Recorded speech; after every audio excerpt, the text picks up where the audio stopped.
Welcome. It's Feedback Friday.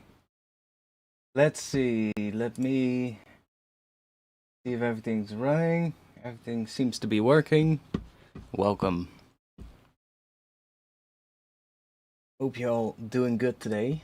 We're gonna be doing some feedback again.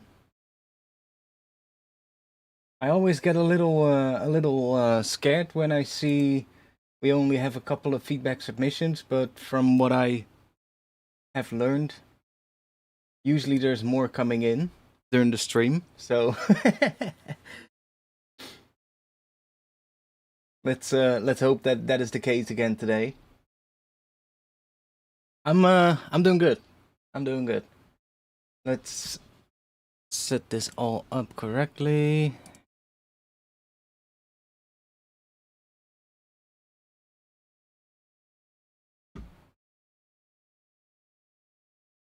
Let me check real quick if everything is aligned. Looks like it is. Okay, cool. They will come. We can wait a bit. Yeah, exactly. Cool.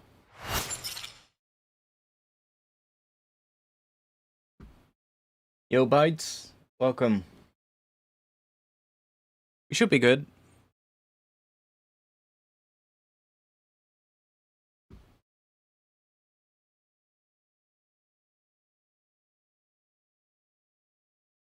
Hope all having a good week.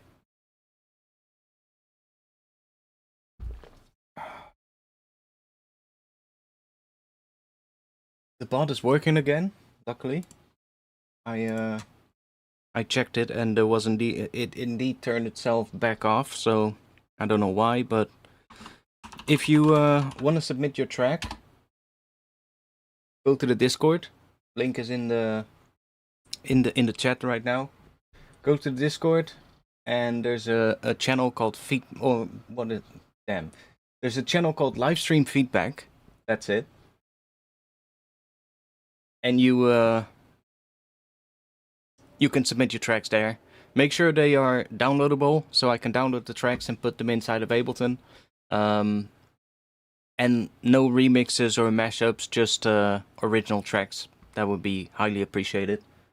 But other than that, just send something in. Doesn't really matter what genre it is. We'll just have some fun listening to it and giving some feedback where we can.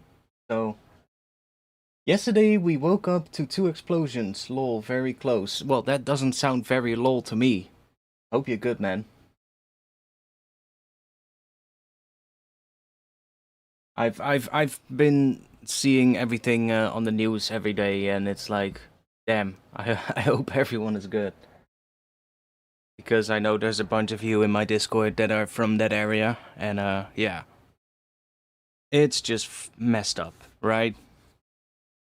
But, you know.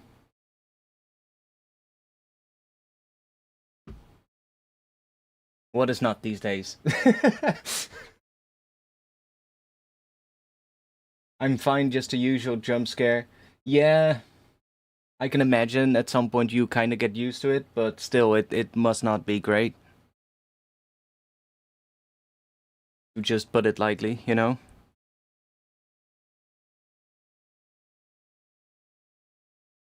Yeah, exactly. It's not something you can do anything about, right?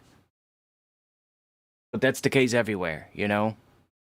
That's always the case with war and stuff like that. It's like, you know, there's a couple of people waging war and then everybody else suffers, you know? And it's not like anybody of the regular people will be able to do anything about it. Which is a shame, but that's sadly the case it is.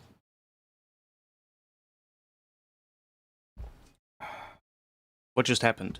Oh, I think my desktop background changed. I was like, something happened. Something changed color. But it's my desktop background. Probably just a bright background right now. Yeah. Let me just go to a different one. That's better.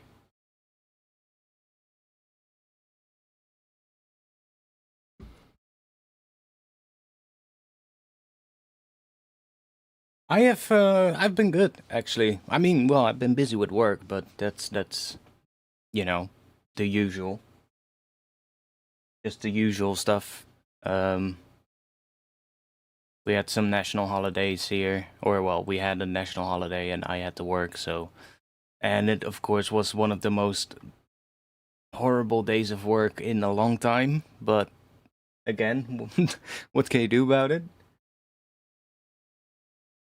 It's like, we had this day, it's a national holiday, right? So it's usually busy with national holidays for some reason, like everybody is free from work, so they're all gonna go and come to the store. And we didn't really have that big of a team that day, and I come into work and like literally everything they should have done the day before was not done. So I came to work and it was like, yo, what the fuck is this mess out here? Why is everything still not done? And I'm like, great. Now I have to do it on a day where I don't have the time for it, but you know, it is what it is. We manage, right? I was just like, not my problem. That'll be a problem for the people tomorrow. Like, I don't give a shit.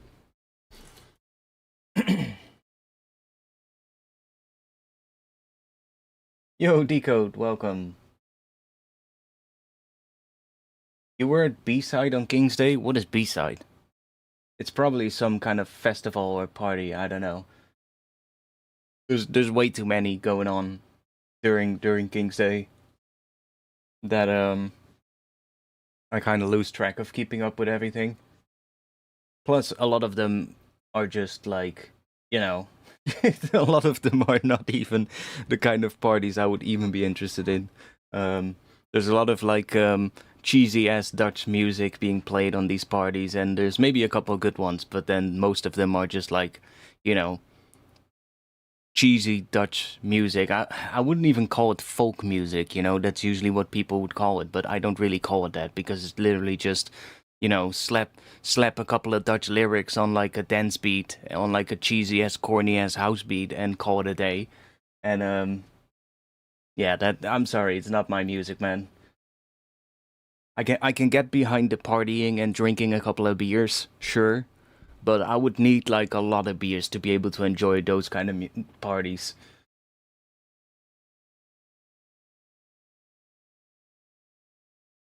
Fabian is saying, I synthesized almost everything by myself. Hey, that's cool.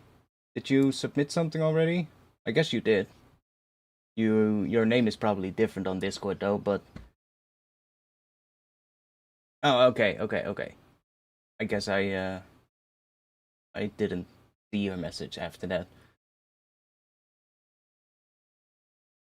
It's pop Dutch. Yeah. It's like, take like some really basic ass electronic music and slap like, lyrics on it in your own language and that's it. It's kind of what the Dutch folk music has sort of like progressed into. Like back in the day, it was all about, like just real instruments and like, I guess, what are these things called? Accordions.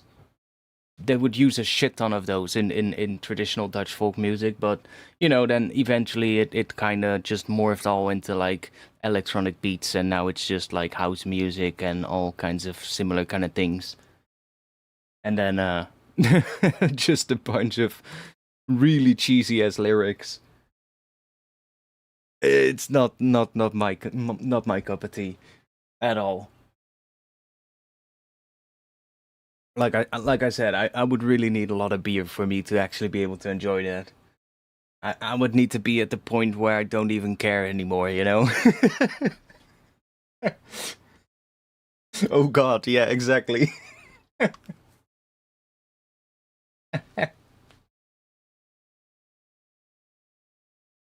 And then the same with like the hip hop, like if there's hip hop acts and stuff like that, then it's usually the same kind of thing. It's all like basically the same. Just a couple of trap beats and then somebody just acting gangster or whatever. You know the deal. Oh, and then there's of course like the occasional Dutch person who decides to make music in like either Spanish or something that sounds like Spanish. It's not even a real language sometimes. It's like it just sounds Spanish. Cool, let's roll with it. And it becomes like a summer hit or something and I'm like, yeah, what the hell is this even?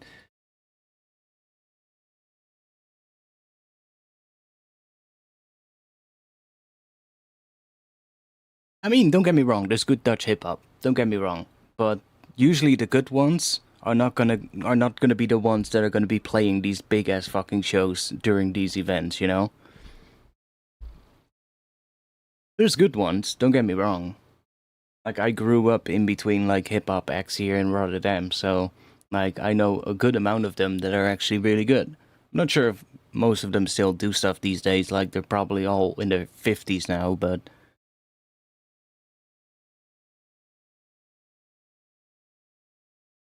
I'm gonna be honest though, I'd never heard of Zwarte Water, so might have to check it out.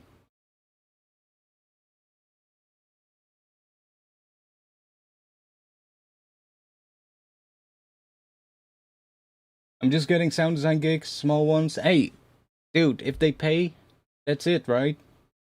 Who cares if they're big or small? Like, if they pay. I guess a big one might pay more, though, but, at least you're earning something with it. That's the biggest point. Do a couple of small gigs and you still earn a good amount, right?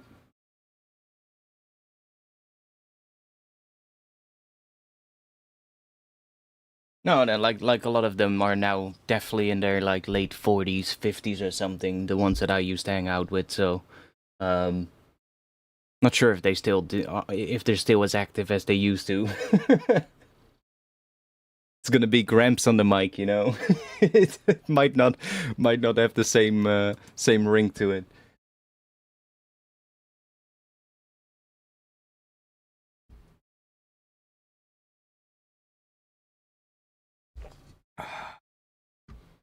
Cool. Let's check.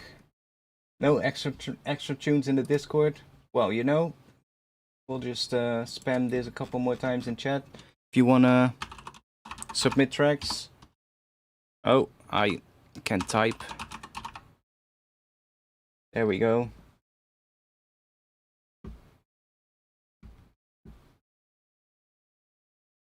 And I guess we'll just get to it, and we'll just have some more time per track then. That's fine too.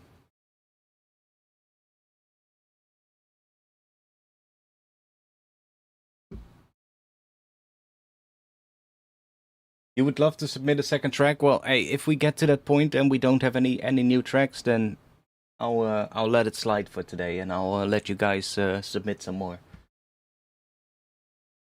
But we'll give the other people a chance first.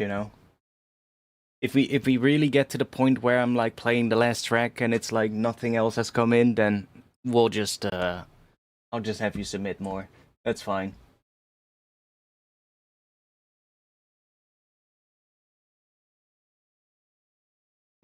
Also, why the hell is my chat keeps sort of like getting stuck. I have to click a button for it to catch up to the new messages for some reason. I don't know why. Normally it would just keep scrolling, but a slightly odd question. Have you ever come across examples where DJs play music with an intro that isn't in 4/4? Probably, but I wouldn't be able to think of it off the top of my head. Um, I mean, I've been at a show, and honestly, I wouldn't even know if it has a time signature.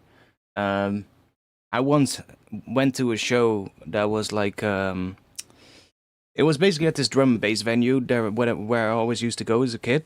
And one night they had this artist called Drum Corps. He is basically it's an alias of Aaron Spector, I believe. Is he Canadian? I think he's Canadian. He's like a breakcore artist. Um, and he used to do he went to do a show there, and he opened up with basically what would I describe it as? Um, no beats at all. It was just like ambient sound, but it was the most crazy nauseating sound that I can only describe as a mangled up jet engine. And it was such it lasted for like what 7 minutes or something, and it just started really small, kept getting bigger and bigger, and at some point it ended up causing people to actually vomit and run to the toilet. But it was great. He did a great show after that, but it was the weirdest fucking intro ever. And knowing him and his tunes, it wouldn't surprise me one bit if the underlying thing had like a weird ass time signature or something like.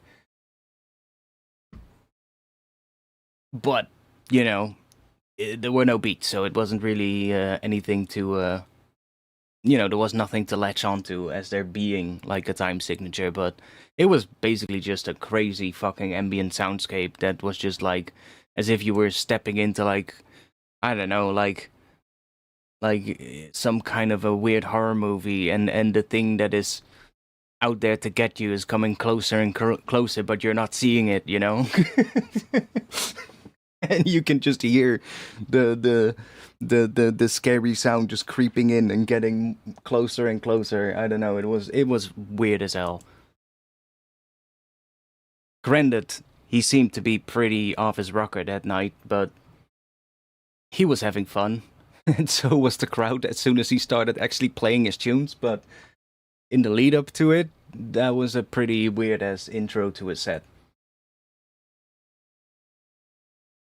But hey, listen, like I wouldn't really worry too much about it, especially with like anything in music, honestly. Like the older I get, the more I start to realize that you really shouldn't care too much, you know, about any of that. Do what is right for the music. And impending doom if it was a song. That's a good way to describe it. Yeah, exactly. No, do what is right for the music, you know? And if the music wants an extra bar here and there, then do it. Who the fuck cares? Isn't it the DJ's job to make it work, you know? I'm pretty sure a lot of DJs would actually appreciate a bit of a challenge given how a lot of extra tools they now have to beat match and all that kind of stuff. So and if not, and the DJ doesn't want to play it, then hey, guess what? They don't play it. So what? Do your thing, you know? I don't still go to a lot of parties now. I probably wouldn't last until like 7 a.m. I'm sorry.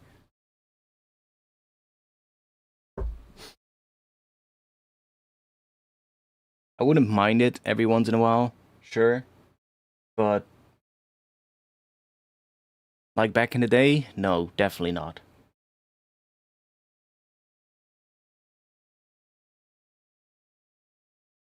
And I guess it also probably has something to do with how things have changed, you know? Now parties nowadays are absolutely massive a lot of times, and I kind of just prefer, the small club kind of setting where there's maybe 300 people max, something like that. You know, it's a sweaty little place, but everyone knows each other. That's the kind of good party, you know. Maybe if it's like a festival, I could get behind it. If it's like we have these in Rotterdam sometimes, where especially during the summertime, where they'll have like a big festival inside of a park, and it's basically free entry, and it's just like anybody can come visit, and you can walk in and walk out whenever you want. Sure, there's like security and shit, but like you don't have to buy a ticket. You can just go there for like an hour or something. That's I love that. Um, but a lot of times these are like different kinds of music as well. It's like not necessarily electronic music. We had one, or we have one actually that comes back. I would say annually, but I don't think I've seen it last year. Might be wrong though. Maybe I just missed it. But there's usually a reggae festival in the park in Rotterdam, in the southern side of the city, and that is a really cool one. Which will bring like acts from all over the world basically, and they'll just come to play there, and it's just one of those festivals where you can just go chill in the fucking grass listening to music, and it doesn't really matter how long you're gonna go there. You just hop in for an hour or two, and then you just go do whatever else and go home again. But if it's like, an actual festival that lasts like, some of them will last a couple of days. First of all, the tickets are insanely expensive these days. Like, when I grew up, things were still relatively affordable. You could get a ticket for one of those for not too much. Nowadays, it's like absolutely crazy. Um, so like, I would really have to want to go there for like the entire weekend or something, and want to see a lot of the acts for me to actually want to go there, because like otherwise I would be like, why am I wasting my money on it? And as well, like if I really want to see it, I can often just tune into a live stream as well. You didn't have that back in the day.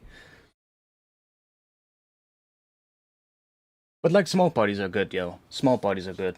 It's just that drum and bass parties and such aren't that much a thing out here. There's some, but they're usually not that many. At least not with the like setting that I would appreciate. Like there's one venue that still does relatively regular drum and bass parties. I wouldn't say really regular because it's not as much as they used to do, but they still do them every once in a while. But they kind of switched to a different venue as well, and this venue is now sort of like it's quite a bit bigger than the older venues where they used to go. So it's not it just doesn't have the same atmosphere. Not that it's a bad party though.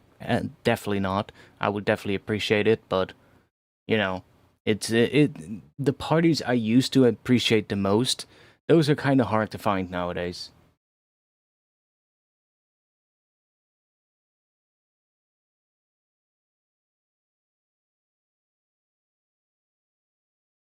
At this point, I would much rather just hop into a bar and just, where they play some live music or something and just have a couple of drinks there.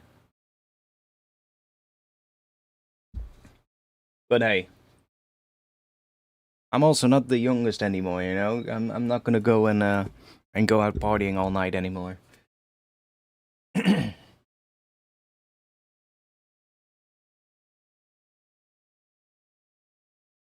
Can you briefly describe your approach to mixing drum and bass track in 3D space?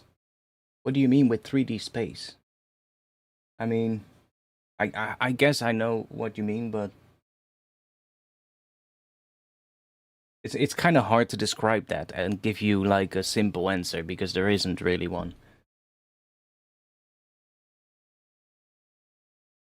It's like every track is different, and whatever you are gonna do is gonna depend on the track. So it's not really something I would be able to just give you like an answer to. It's like you need to just listen to the track and try and do what the track wants. And yeah, I mean that's not probably the answer you want, but it's also probably the best answer I can give you.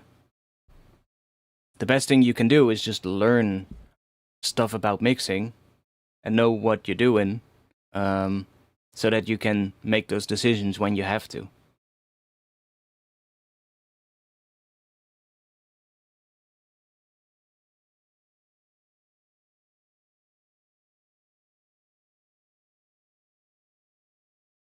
In the US, D&B parties are teeming with coke. I mean, which aren't? You don't want to know the parties where I used to go as a kid, man. Um, these things go hand in hand. I'm sorry. It's just it's what happens. How else do you think people last until like 7 a.m. and then go to an after party after?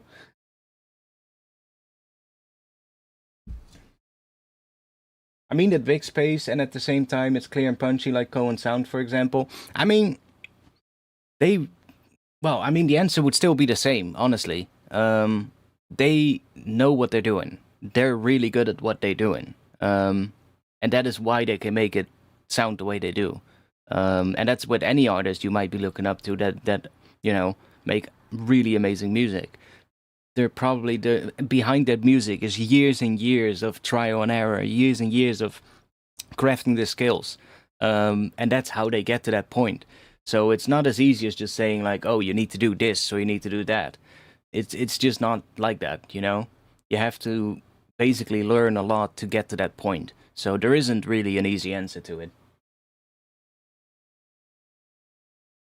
As well, because every track is different, you know. One track might require a different approach than another track, and that's just the way it is.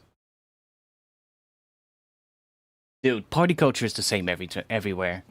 I'm sorry. It just happens everywhere.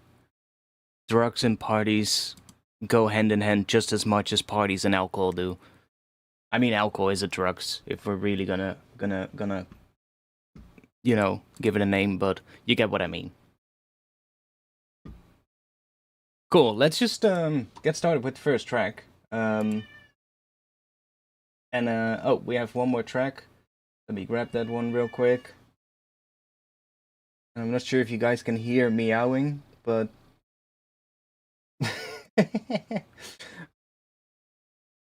I think somebody wants to come join us again.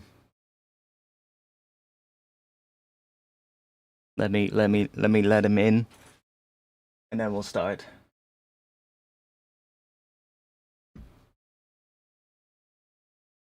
One moment.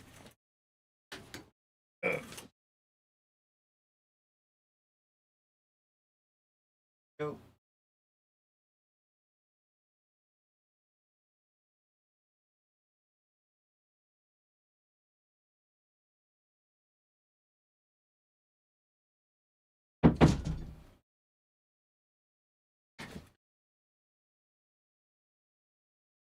There we go.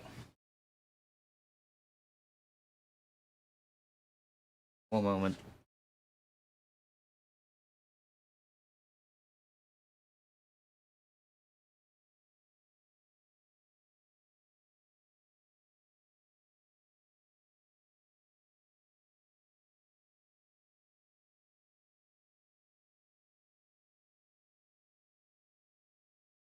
There we go. Two cats in the background. I thought it was only one of them, but it's both of them. Oh, I think you might be able to see one of them.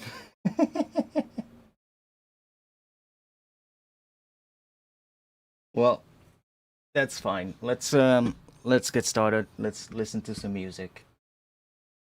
There we go.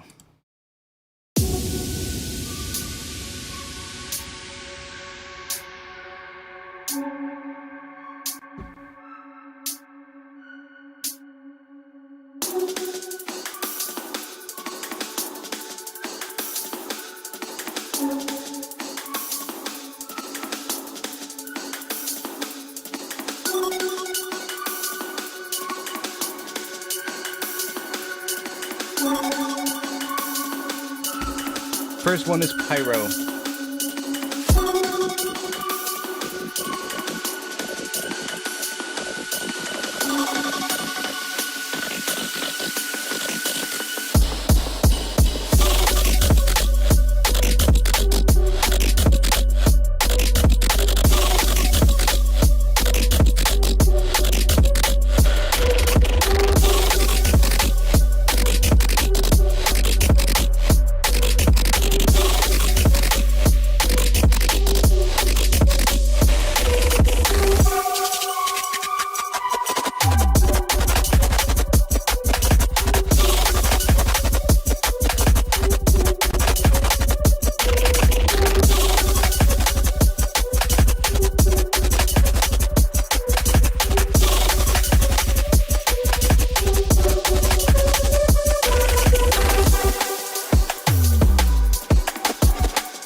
Actually enjoyed it a lot. Cool little vibe you got going here. Wish it was longer, but let's go listen to it one more time because I'm kind of wondering what I want to say about it. Yeah, exactly. I wanted more as well.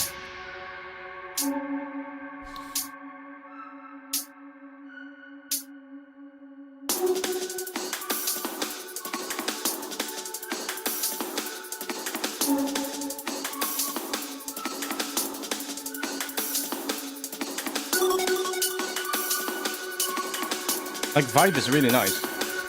Works really well.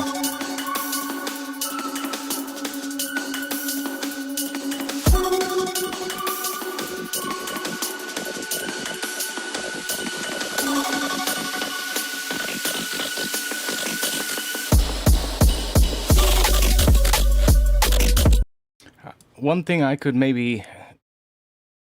Like, I like the sort of like intro to the drop here, but I think what could be cool actually is to, instead of doing 4 kicks, do like 3 kicks and then like a little drum fill or something, like a little snare roll or something like that. Or just have like a gap here, that could also be fun, but like, I think like a little snare roll would be pretty cool.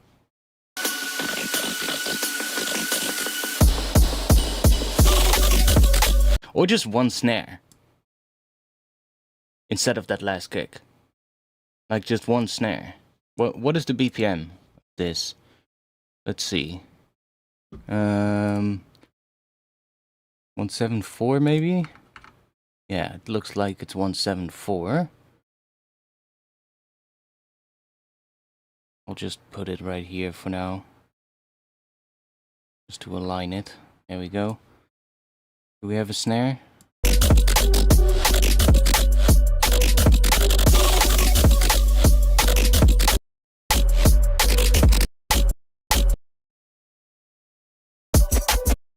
There we go. I mean, there's gonna be some extra stuff mixed in with it, but let's just grab that snare real quick.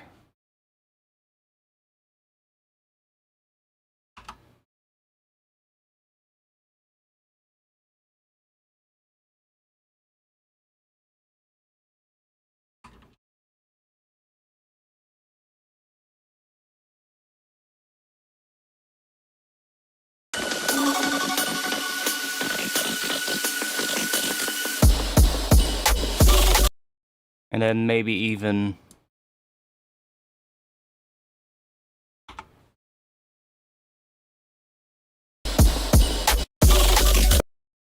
or even shorter. Maybe we'll just cut it right after the snare.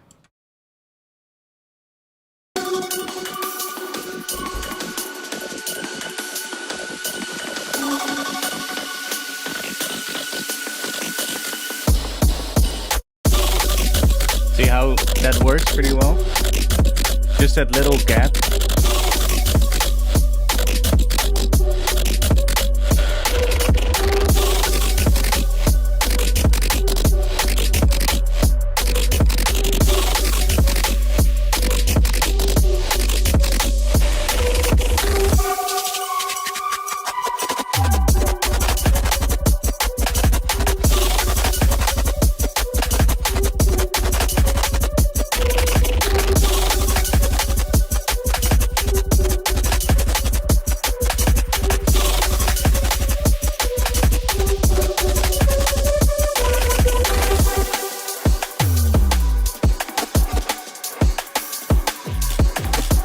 I almost feel like here maybe you could continue, let's see.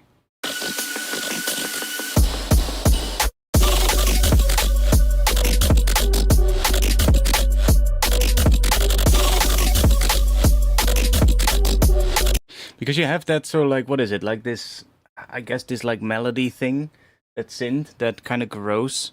I feel like you could almost continue it here as like, I don't know, maybe like a slight variation on it or something, because it feels like things are sort of like getting a bit empty here, as opposed to the part in front. You can even see it in the waveform, you know.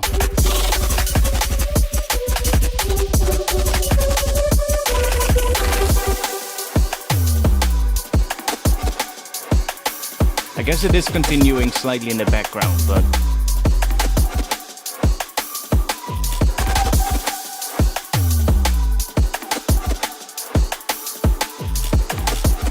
maybe you could, you know, like add like a pad layer or something that plays something that hints back at that melody, or at least like hints back at it, and then have that fill up this section.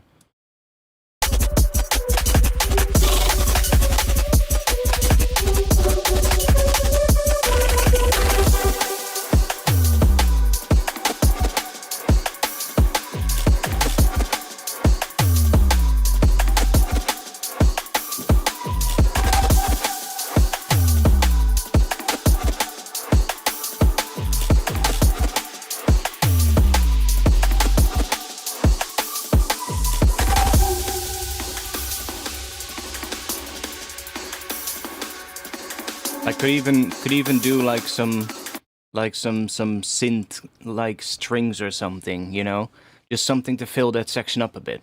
I think that would be pretty cool. And then you could probably also keep using them here in this section. That would probably work just fine. And so like bridge that together a little bit.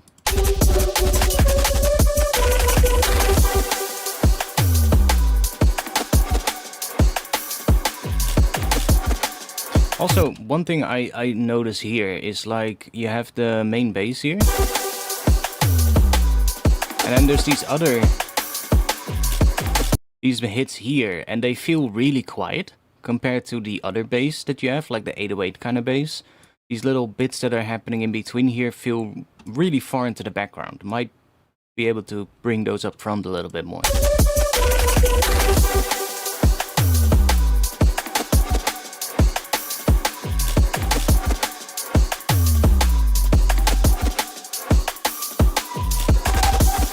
See how those little bits there are really far into the background? Not sure if that's intentional, but...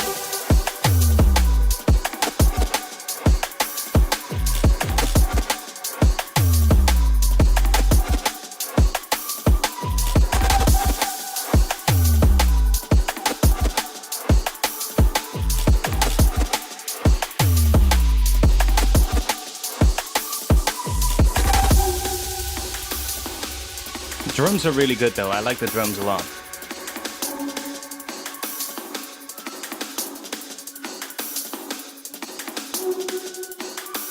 Yeah, I think in general, like this section here could maybe benefit from like some extra like pad layer or something to make it a little bit more interesting.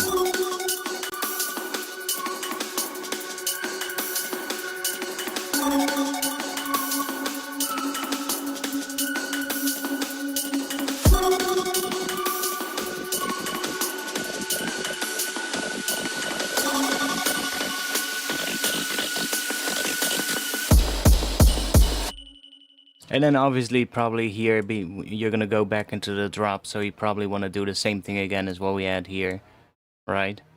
Like the little snare and then going into the second drop.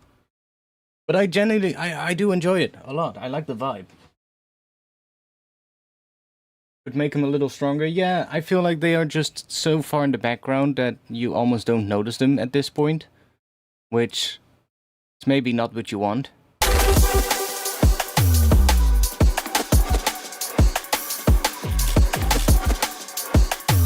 Like even probably just adding like a bit of like multi-band compression to kind of bring out the high end on them would be nice. Because they have a bit more of a crunchier high end, but it's just so far in the background that it doesn't really... I mean, you don't really notice them that much at this point.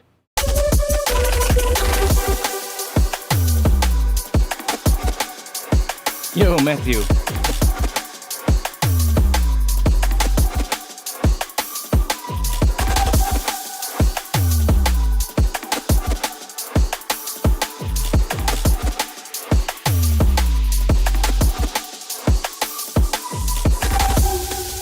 But it sounds good, yeah, I like it. The overall vibe is pretty nice.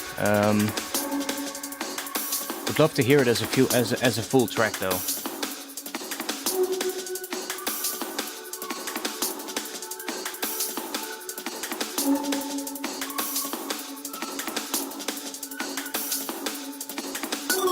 It does have a bit of a cinematic kind of vibe, which is nice.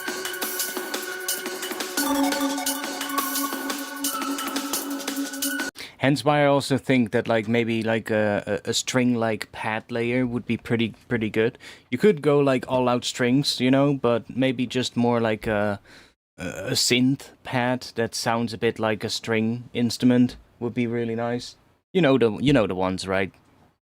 You have like a pad that might even be like has like a sample of a synth mixed in it, or maybe it's just a pad that kind of has a bit of that sort of like tone of like a string layer.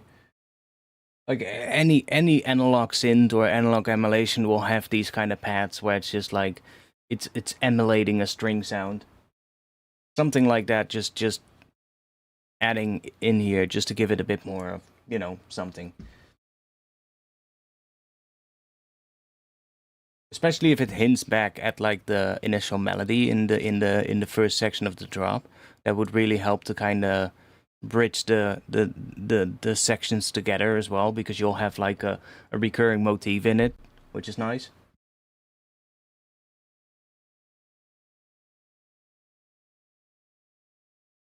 I would add a muted trumpet ad-lib, make it weirder. Buy a saxophone. Add a sax solo. Makes everything better.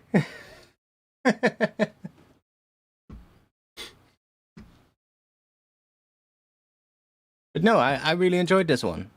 Good start.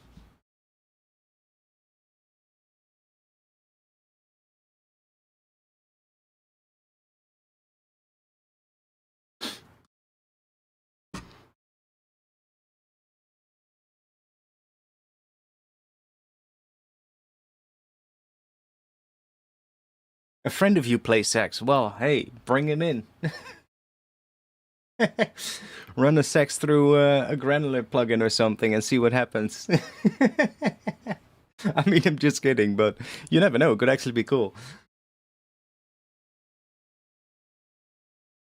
Might be some untapped potential in that, you know?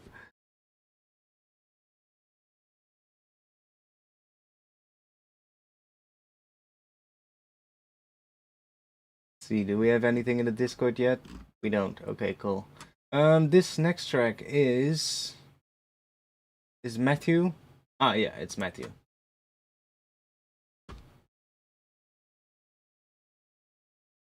This one seems, well, pretty squashed, but hey, depending on what kind of genre it is, that could be completely fine, or it could be too much, but we'll see. Oh yeah, of course. Of course. New track in Discord? Oh. Hey, go to Rollers is here. Nice. I'll grab that real quick. Don't autoplay SoundCloud. There we go. Good. Download. Give that one a little thumbs up.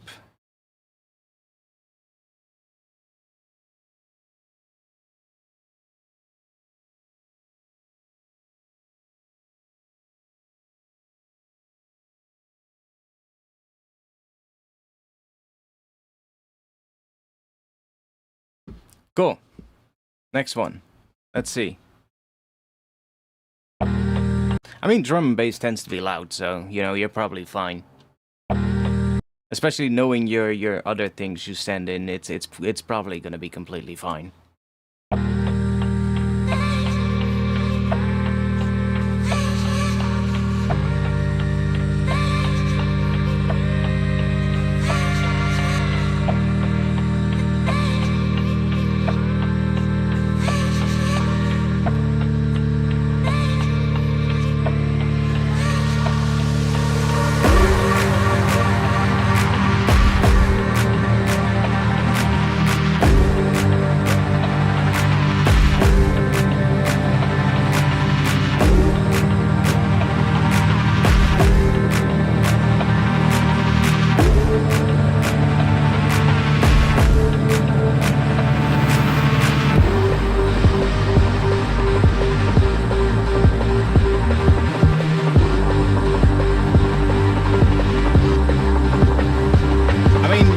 these tunes have a pretty interesting chord structure, which I kind of like, so...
I actually still enjoyed it. You're saying it sounds too empty. I wouldn't necessarily say that. I'm thinking what I would do with this one. I think maybe it lacks like a little sort of like hook or motif that kind of makes it memorable in a way.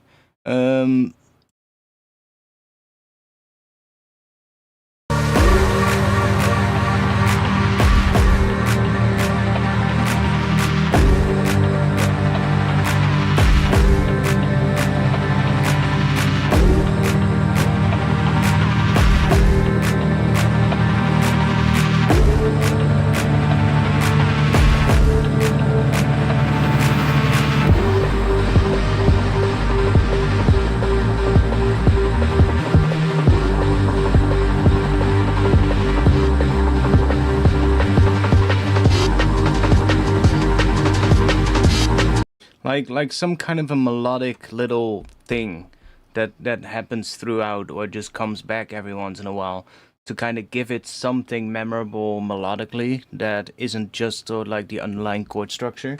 I mean, a lot of your tracks are quite sort of like melodic based. Like for instance, right here, let's see. We have this section here.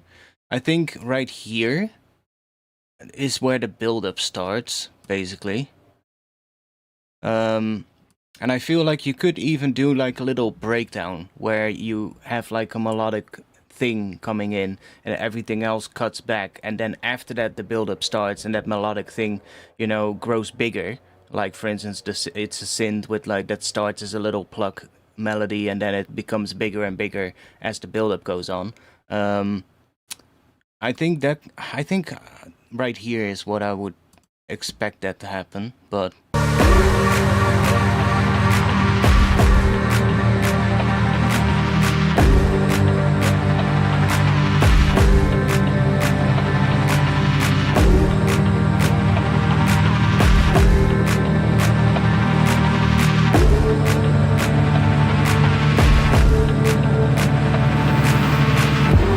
yeah, like right here, for instance, a little breakdown where everything cuts out and you have like some kind of a melodic motif coming in.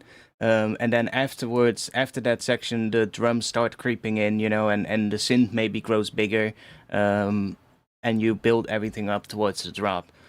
But I think in general, it just wants something that is a melodic thing that comes in on top of it that just makes this whole thing a little bit more memorable. That's the main issue I have with it at the moment.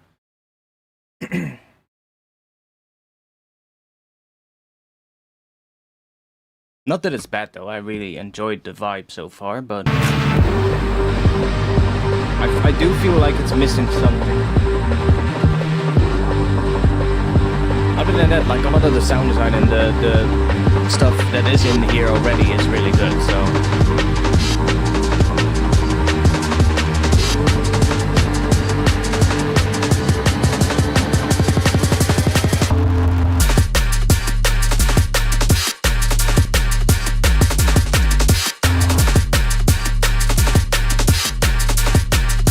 Something in this drop could be... There could be something in this drop that is added.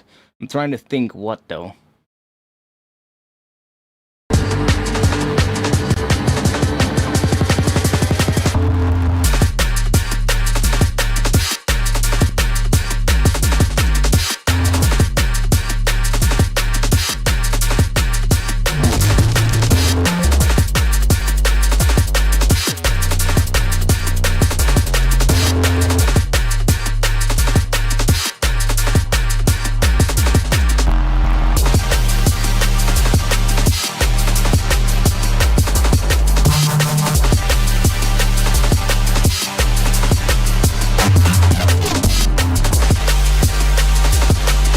Like maybe even on the 808 part, like maybe even some like if you have like some kind of an element, let's say just some noise that has been like some crunchy noise or whatever, and just, you know, add like something with like a dotted rhythm or something on top of it. Wait, let's see.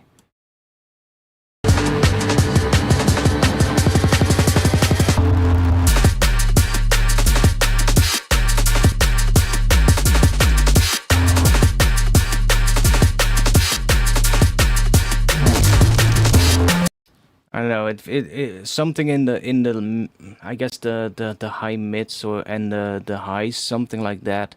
It wants something there, but I'm not entirely sure what. You've been racking your brain for like a week about that. Yeah, I'm trying to think what I would do. Like, if I would be at this point, I would probably be throwing shit at a wall as well, so don't get me wrong.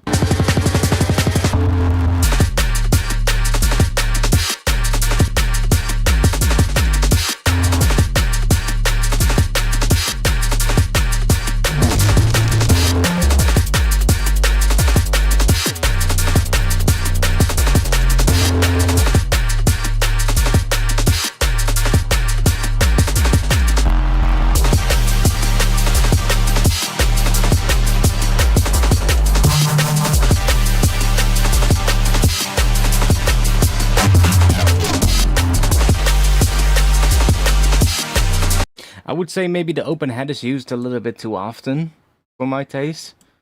Somebody else was saying that it's a little too loud. I actually don't mind it, how loud it is. But I think it's just also used too often.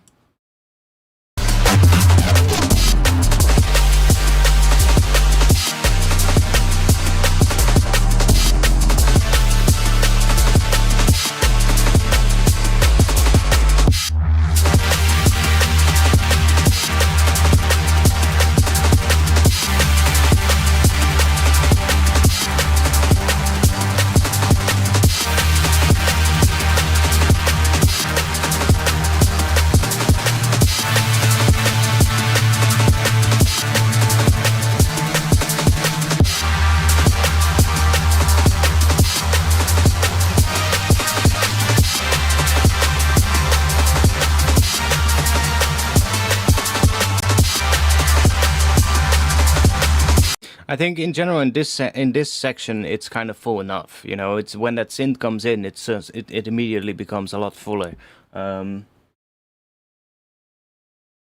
Yeah, I don't necessarily know what key this is either. I don't have any key information here in the title. I would be able to figure it out, but I don't really feel like sitting here and doing that. I would say though a lot of your tracks do have the bass sitting quite high up in the bass range, but that's something you do quite often. And I don't mind it, but it could benefit maybe from having like an area where it drops to like lower pitches so that you can still get that extra weight. It's G minor, okay. Well, let's just for a moment think about that, right? Like if it's if you let's say I'm not saying that is the case, but let's say the first chord in the progression is G minor, right? Then you have multiple options of what you can do with the bass, right? You can have the bass play a G, which could be a little high up, but you can also make the bass hit a D. If the underlying chord structure is G minor, then the fifth of G is D. So you could add a little bass thing in D, or even do like a bass shot that happens on the downbeat in G, or in D, right? That sits really low, and then go up to a G after that with like some other bass sound. Or do it the other way around, like have the first bass sound hit a G and then drop down to a lower note, which is maybe D, which is the fifth, right? And if the chord structure that sits on top of it is all still together playing a G minor chord, then it doesn't really matter what the bass is going to play, you know? As long as it's a note that makes sense with that chord. It doesn't have to be the root note, it can also be the fifth. In theory, it could also be the third, you know? Maybe a little bit harder to make it work with the third of like the chord, but in theory, that could also work. So depending on that, you can actually try different pitches that sit lower to give you more weight. Not saying that you'd need to do that here, but it is something you can play around with.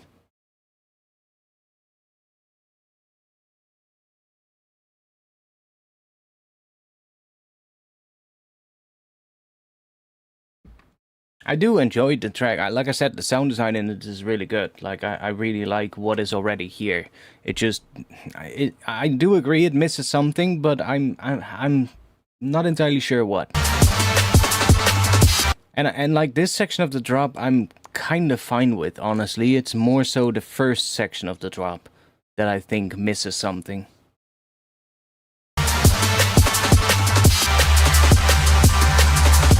Now, there was one other sound somewhere that threw me off a little bit, and I want to see where it is. It was somewhere around here, but...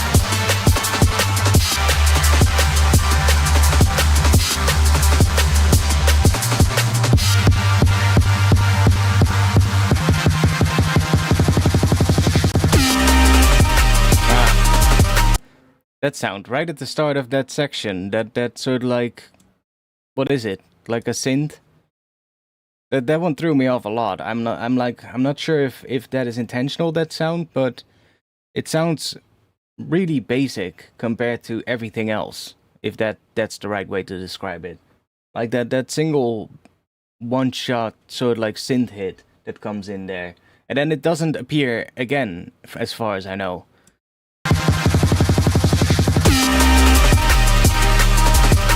It's like a bit of a low-pass square wave kind of sound, and then, I don't know. I'm not the biggest fan of it.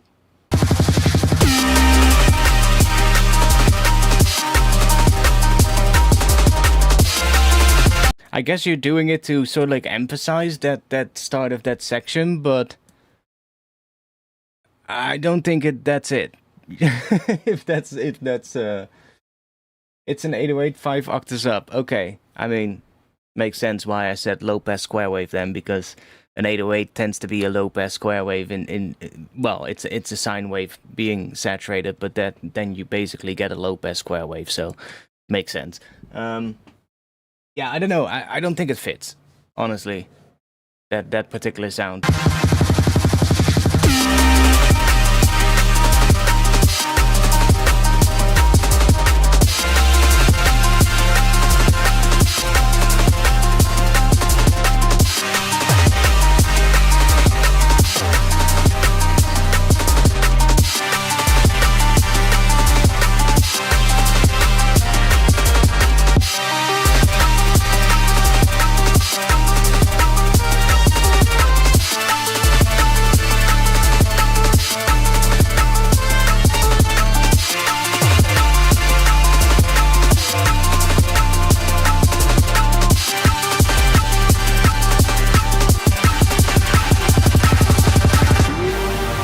Can we also say that I like the tone of the snare in this area? It kind of reminds me of what we talked about in some of the previous streams, where I showed you the convolution trick with like an acoustic snare drum inside of a convolution reverb and putting that on like a synth snare, and then tweaking the size of the acoustic one inside of the convolution reverb. Kind of has that same kind of tone as what I showed you in those examples, which I actually really love. I love it when a snare has a bit of like acoustic tonality. Doesn't even have to be acoustic, really. Like, I've made snares similar to that in Serum, just purely in Serum. But it has that kind of tone, which is nice. It has that sort of like extra ring in the higher frequencies. That resonant sort of like frequency.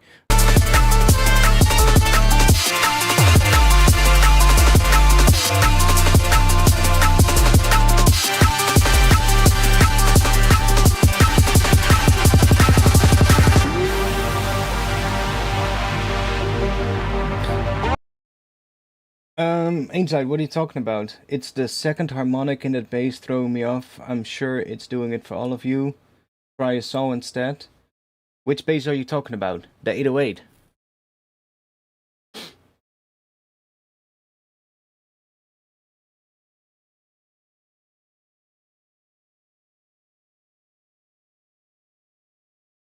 Are you talking about the 808 bass?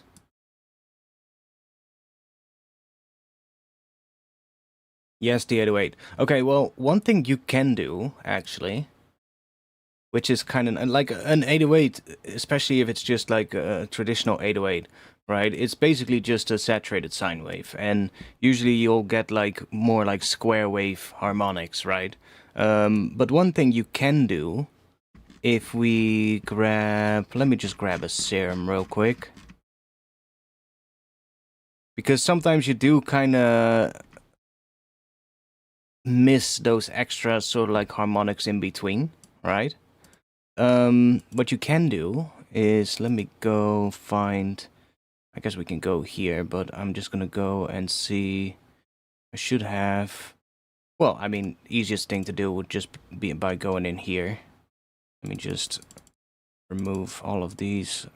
We just want clear all. Let's just do that. And then let me just add a couple of these so that we have a bit of like a square wave kind of shape here.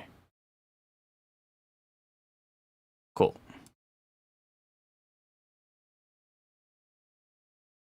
Let's just add a little MIDI note here.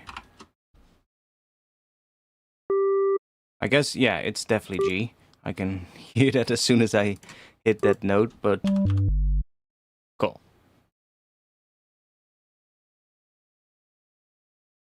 So now we just get those harmonics, right? But what you can do, instead of just going for like a saw wave instead, you can actually use the warp modes to get those harmonics back in. Usually by using a little bend on this. So in the middle here, it would just be the original sound. But if we just bend it, and you look here, you can see as I bend it, it goes more into a saw wave shape. So just by adding a little bit of that, you can keep the tone of what the 808 sub bass kind of has, but then add in a little bit of those saw wave based harmonics, which, what would that be? Let me think. That's the even harmonics, right? Or the, yeah, or the odd. I always mix those up, but, and you can do that either way, like, doesn't really matter which way you go, but the more you go to one of these directions, the more of a saw wave it becomes.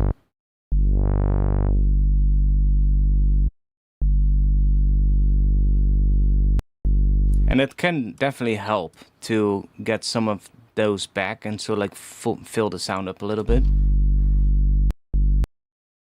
And I guess some of the other ones will work as well. Probably the asymmetrical one. I mean, maybe not as good though, but usually the bend plus and bend minus works really well to do that.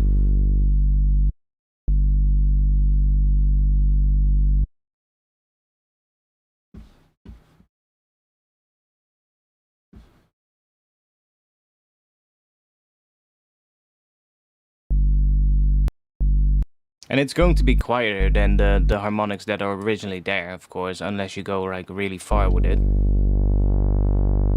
Then eventually the first harmonic becomes louder than the second, but if you just have like a little bit of it, it sort of like adds a quieter harmonic in between there. Yeah, and you can do the same thing with distortion. Like you can do the same thing with distortion depending on what type of distortion you're using. Like I guess if we use tube, it's just going to add square wave based harmonics. But if we go and use maybe tape, no, it also keeps it the same. But depending on what we use, we will get certain harmonics.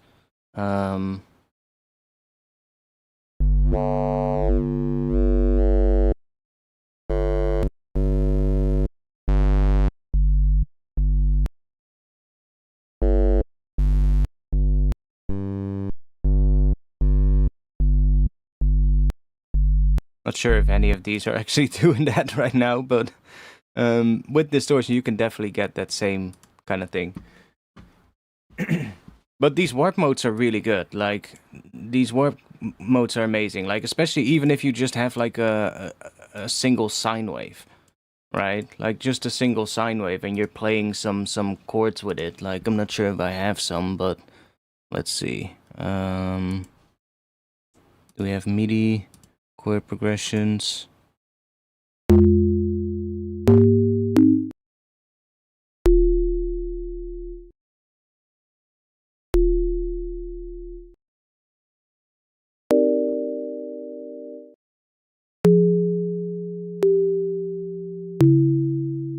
Sure, it doesn't really matter actually, but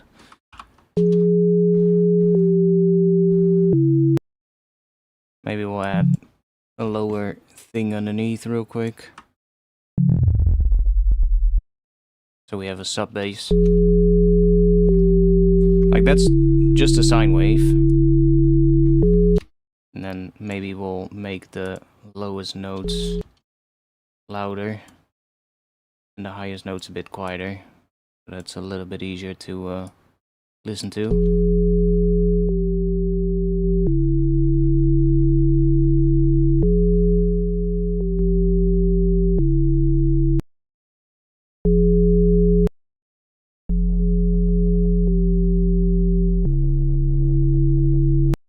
Like even on something like this, you can use these bend modes to kind of give it a more interesting sound.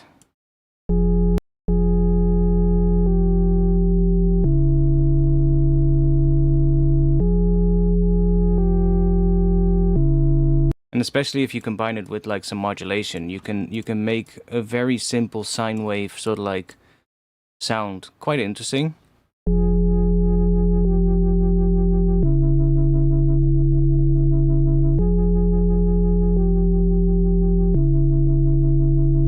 Pretty quickly. Combine it with maybe some I don't know, some random pitch movement or something. Works pretty well for like these sort of like intro pads that you would hear in drum and bass sometimes. That's a bit much.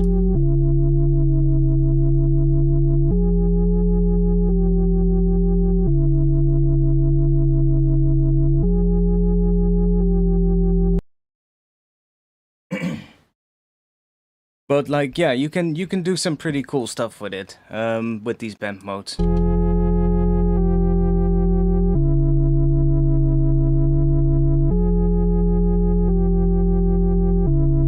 Maybe not even that, maybe just a regular.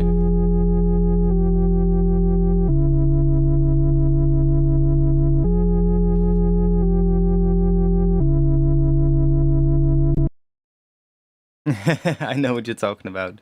You're talking about, what is it? This. Yeah, you would expect that. That would be expected, but this actually sounds cool. Making that one minor. Makes it sound more dark, you know?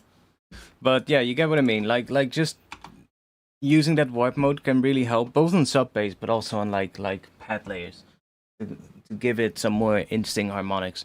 We kind of got sidetracked a little bit with it, but hey, that's fine. We have plenty of time today.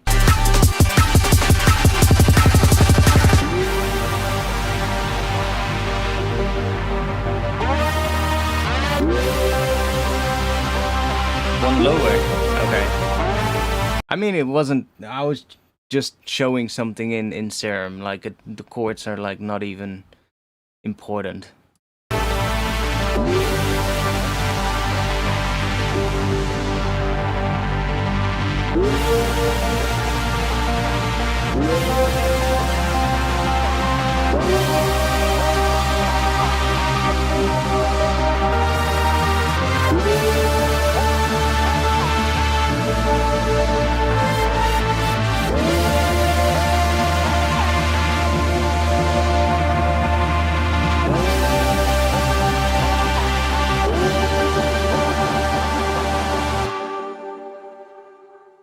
Yeah, other than that, I do like this a lot. I'm still not sure what I would add in the first section of the drop though, but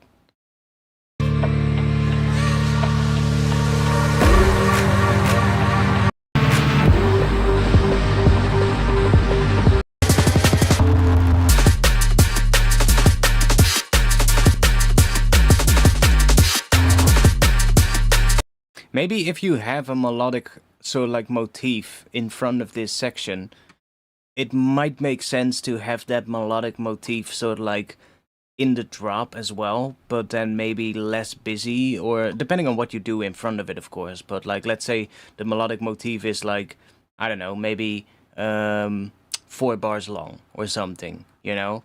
And then in the drop you only use, let's say, the first couple of notes during and then repeat that or something, you know?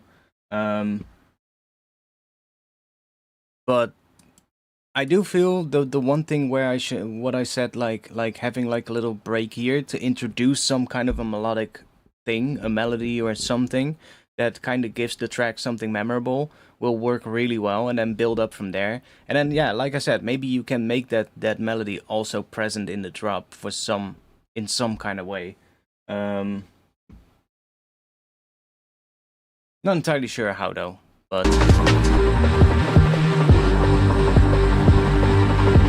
you do you. I think you're on the right track. He's gone, I think. I'm not sure if he is, but doesn't matter.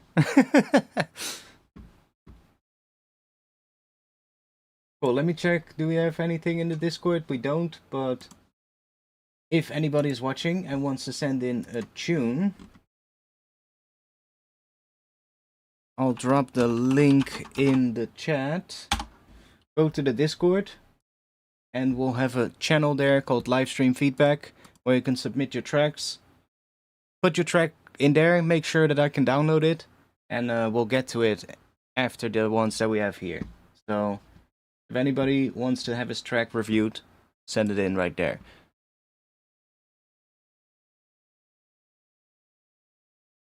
I actually hear 2 cats absolutely snoring behind me the entire time.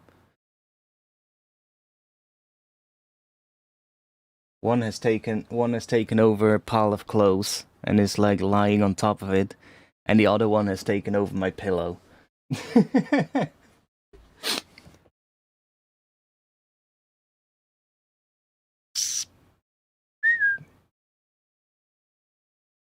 They're not even responding to me. They're just both fast asleep.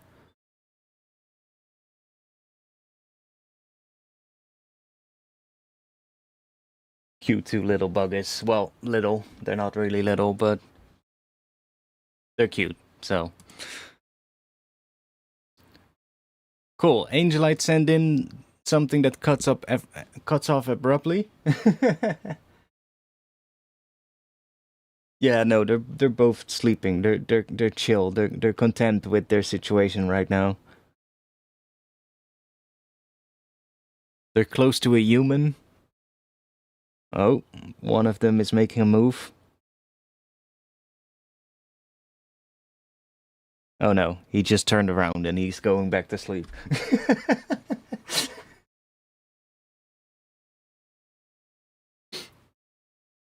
He just decided that he's gonna go and turn around now. He's not gonna move very much. Cool. Let's check it out, Angelite. It's an old beat.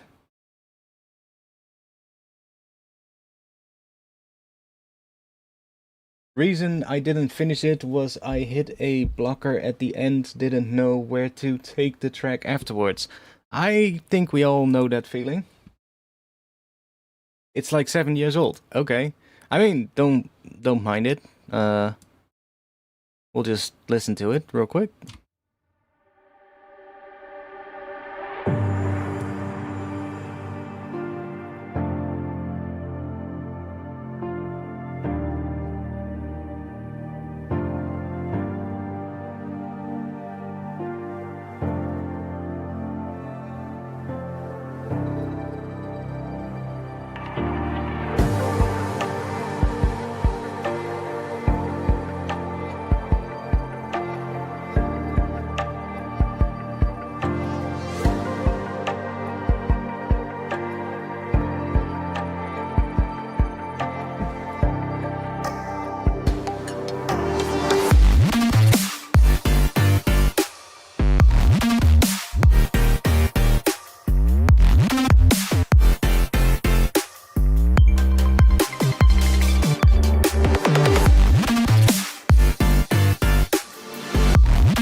The plucky thing in the plucky synth.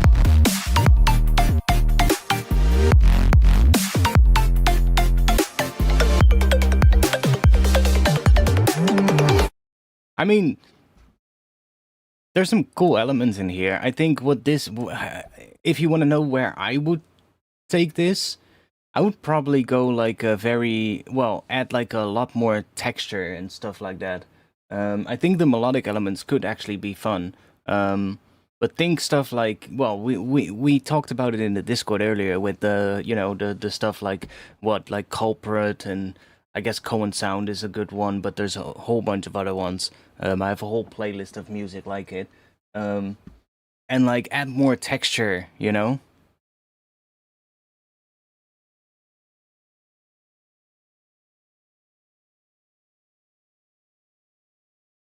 Make it like really, well, like I don't know what, you could do all kinds of texture, but like water textures and like crunchy textures and whatever, but like add like a lot of that, and still like have the melodic things in there as well. Like especially when I hear this intro, that really makes me want it to go in that direction, you know?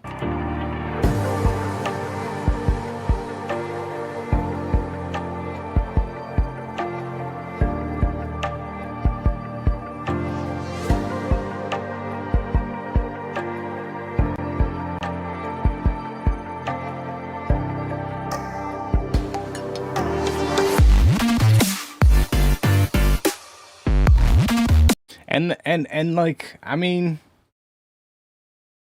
I'm not too sure about the sort of like, what is it, like it's not necessarily a super soul, but well, I mean it kind of is. Those kind of sounds, I'm not entirely sure on those. Those are usually not my favorite kind of sounds. I would almost say maybe some neuro bass would be pretty cool in here. Like, you have the Reese, of course, but like some absolute like neuro bass kind of things in there would be really cool. And then you could have like some chord layer on top of that that sort of like, you know, reacts to the neuro bass or something to kind of give it that tonal kind of feeling. You could even use those sort of like super soul sounds for that. Don't hate on super souls. I mean, they're just not my favorite type of sound, you know. Every time I hear those kind of superstar stack kind of sounds, it makes me think of like, you know, kind of what like just your generic EDM music. Yeah, color bass is a lot of like, yeah, like resonators, vocoders, or even convolution, you know? Like there's so much you can do with convolution.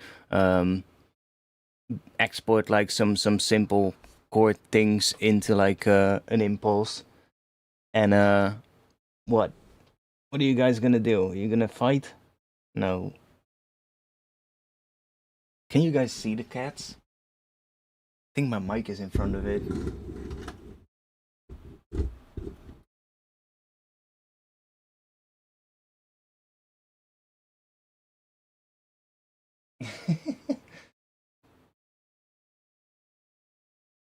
One of them is grooming the other, and the other is just looking like, what the fuck are you doing? I'm trying to sleep here.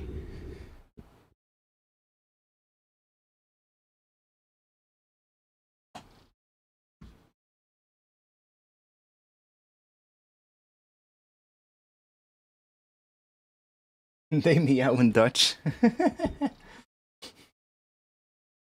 I'm not sure. They just came back from Brazil, so they might speak Brazilian right now. Oh wait, that's Portuguese.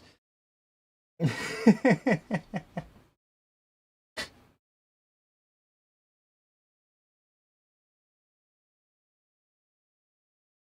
no, I actually have a bunch of impulses that are kind of very suited for color-based stuff, and you could make stuff like that very easily yourself.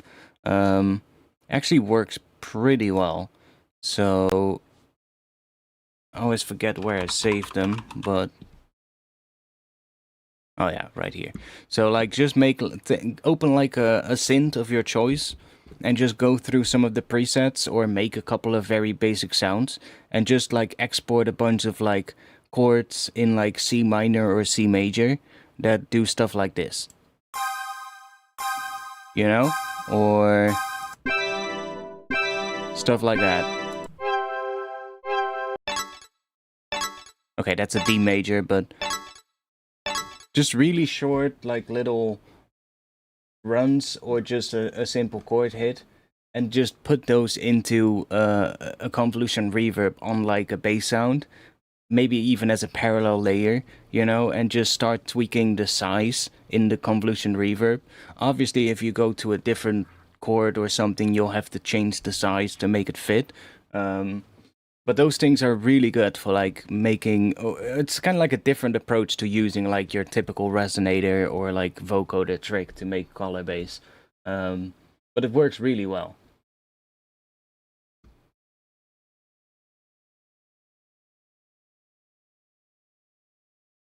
It's tough using convolution because you'll need a lot of them to change the chord. True, or you need to automate the size. You know. But it definitely sounds really cool, and if you can make it work, it'll work really well. It usually makes it sound pretty good. What are you guys meowing for?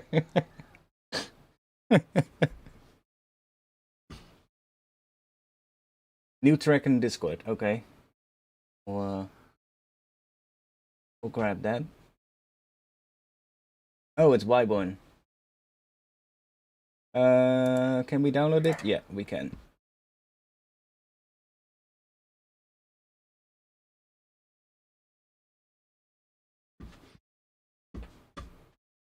I mean, the one thing with Colorbase, I mean, there's more plugins now. Like, there's now also that more recent one, the Virtual Riot thing that he did with Lunacy Audio. But like a lot of these tools tend to sound pretty similar to one another. Like you've got pitch map, you've got chroma, you've got that new thing. What was it called again? Bismuth, I believe.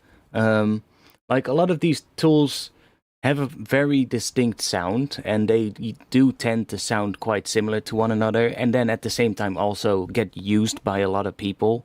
So, you know, it can get a little boring quite quickly. And I feel like convolution is not used as much, but it's probably just as powerful or maybe even more powerful, you know, because you got so much more freedom with it because it all depends on what you use as the impulse. So there's a lot of sort of like room for creativity there by trying out different things as the impulse.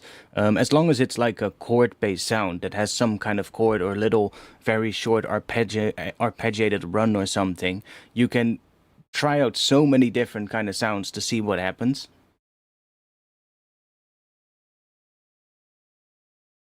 Dude, I love his YouTube channel, man. He does some pretty cool stuff.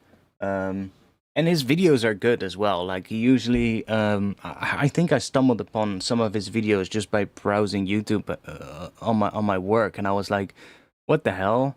Where I had never heard of him, but he has some pretty cool tutorials about how to do stuff, and he usually shows some pretty cool, some pretty advanced sound design techniques, which is kind of cool. I like it. Yeah, Bismuth is like it's made by the same company as Beam, and it also functions as an effect in Beam. I haven't bought it, but it's also its own standalone plugin, I think.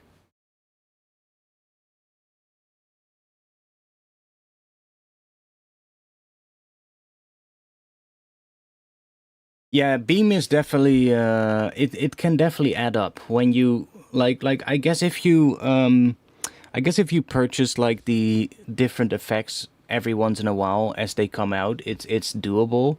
But the more effects they add, you know, the higher the price of the entire plugin becomes. So if you are new to it, the barrier to entry is getting higher and higher. So I definitely get that. Um, I still don't have all of the effects in it as well. I just purchased a couple of them, and you know, I don't have all of them either.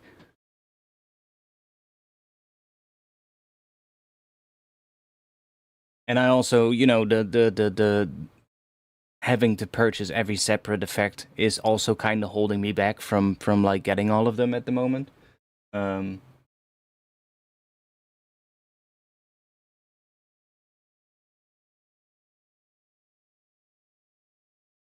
but it's, you know, it's a good plugin nonetheless. Don't get me wrong. Cool. I would love to see you do something with this on Angelite though. Like maybe maybe I'll share a link to the playlist that I have on YouTube with like more music in that style that I am thinking of what I would love to hear this go in. And you can listen to it for some inspiration. Fabian is saying, yo, I'm at a party right now. Have low power. Could you do mine real quick? It's the next one. I mean, we're about to move on to the next one, so it's the one called Unknown Demo, right? Let's check it out. It's also the longest tune in here, so I hope your power lasts. And if not, don't worry. These streams are always available on my channel to watch back, so you can always, you know, when you come back from partying tomorrow or later tonight, just go and check it out afterwards. That's completely fine. These are always saved to my channel.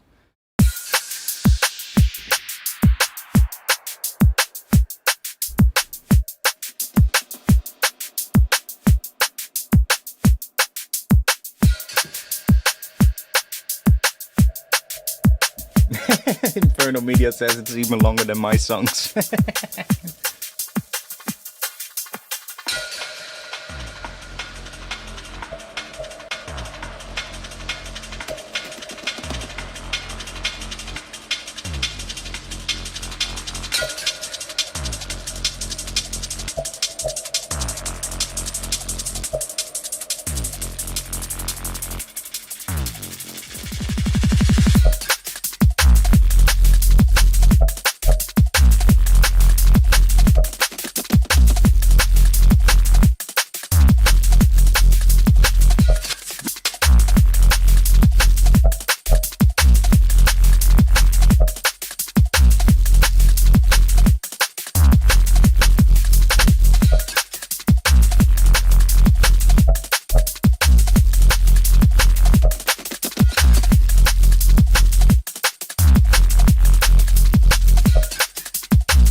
mosquito inside. Well, as long as he doesn't sting me, I'm fine with it. Maybe the cat will eat it. I don't think they'll see it.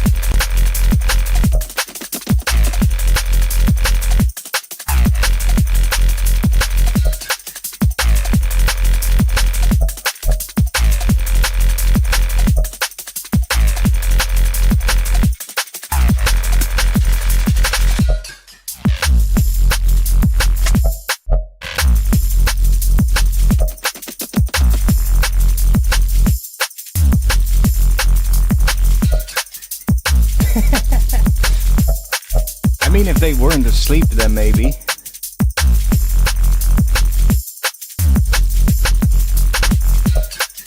They'll probably just eat it, you know?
We're gonna listen to the rest of it as well, but I guess he wanted mostly some feedback.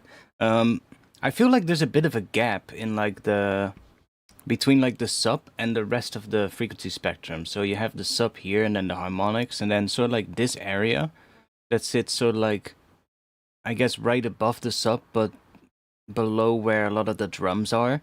There's like a gap in the frequency spectrum, and I feel like it misses something there. Could be maybe some drum sounds that have a bit more low mids, you know, just to kind of fill that up.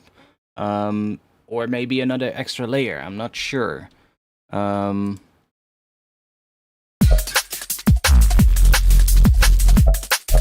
right here. That area. So it's a bit harder to see here, but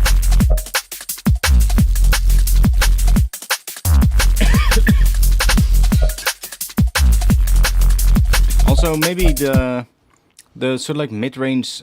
I love that little mid-range bit on the bass as like a layer, that sort of like little mid bass layer. Could maybe bring that up a little bit more up front, actually, a little louder in the mix. Not sure if we can do that with an EQ, but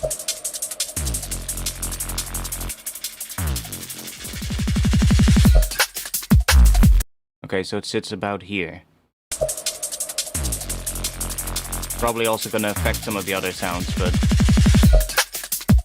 yeah, that's not really that easy for me to do here, but I would like that to be more upfront.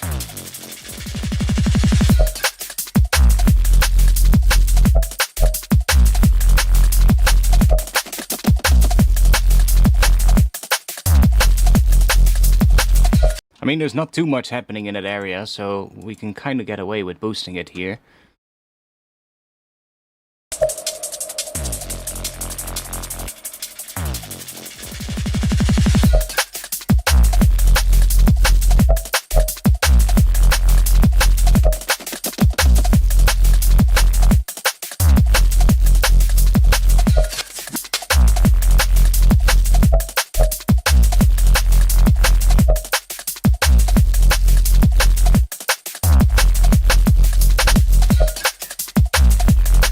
I would like that to be slightly louder in the mix, you know, as opposed to what it's doing now. I do like it though. So, yeah, I don't know. There's like this gap here. It feels like a little disconnected between the sub and the rest of the track, and it feels like it misses something there. And like you could fill that up with even like just some drum sounds that just have a little bit more low mids, you know, just to give it a little bit of an extra thing there. Maybe his power went out.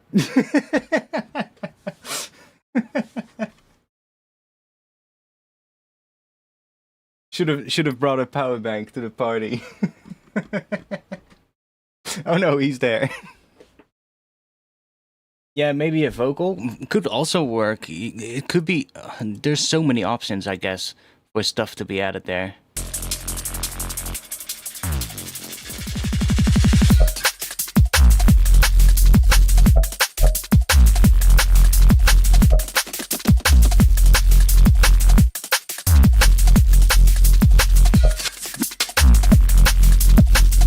Yeah, we can't really boost it because the kick is also there, but. And yeah, that harmonic on the bass, that mid-range layer, definitely want that louder in the mix. Like, it's also bringing up the snare when I do that, but you can hear when I boost that resonant sound just becomes more audible, and it immediately makes it sound fuller. As I remove it again, it just immediately sounds less full because of it.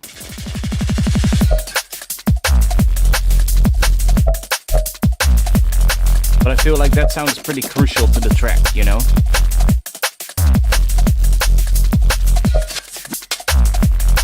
You can also make it louder and just maybe saturate it more so that it has more of a fuller sound. But I think that sound in general just is a little quiet for my taste.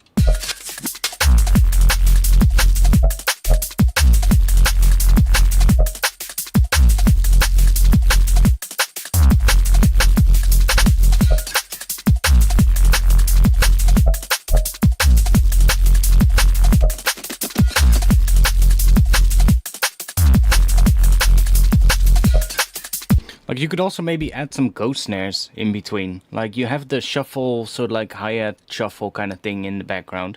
But maybe, like, take this, because the snare does sit in that sort of like range, right? You can see right here, the snare hits.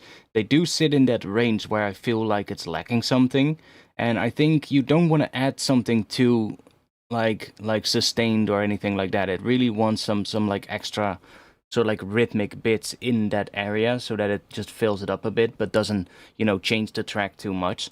So maybe like just even like take the snare and make like a ghost snare out of it and just use that in between to kind of give it some more shuffle, but then in the lower, so like in the mid frequencies as opposed to just in the high frequencies.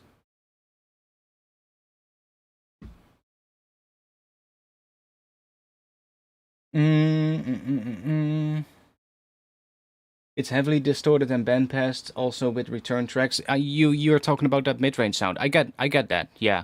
But just maybe just bring it up in volume is all it needs, you know. It definitely would sound good if that sound was that harmonic layer was a little bit higher, or a little bit higher, a little bit louder.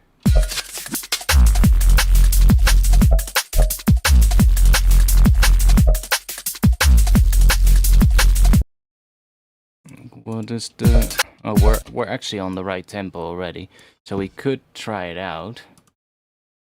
Don't know if I have a snare. Let's see. I mean, let me just add a drum rack real quick. Drum rack, where are you? Drum rack.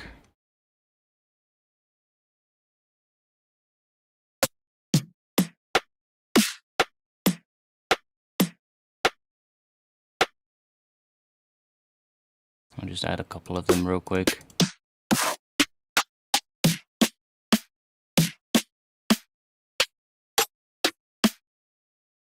Sure, maybe a little long, but let's just do gate. And we'll just add a little fade here and make these quite short.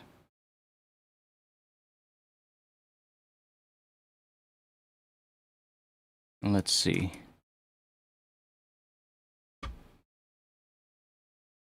Can't hear them.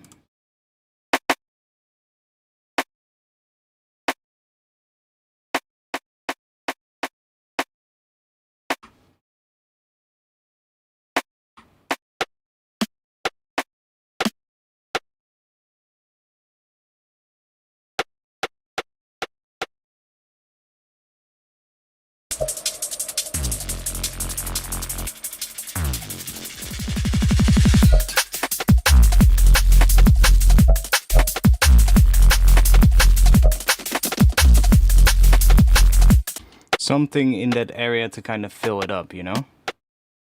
That one kind of worked, actually.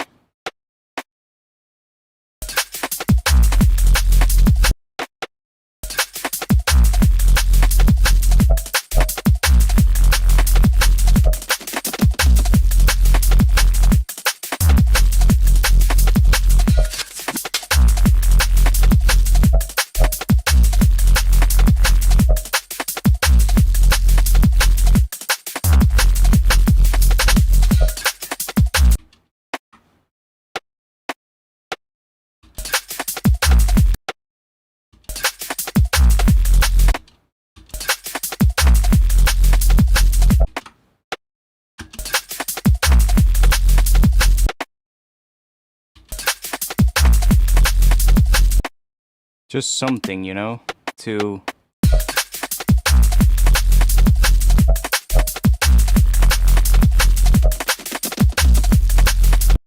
give it something in that like frequency range. It doesn't even have to be much, as you see. It just needs a little extra bit, and it'll immediately like fill that area up.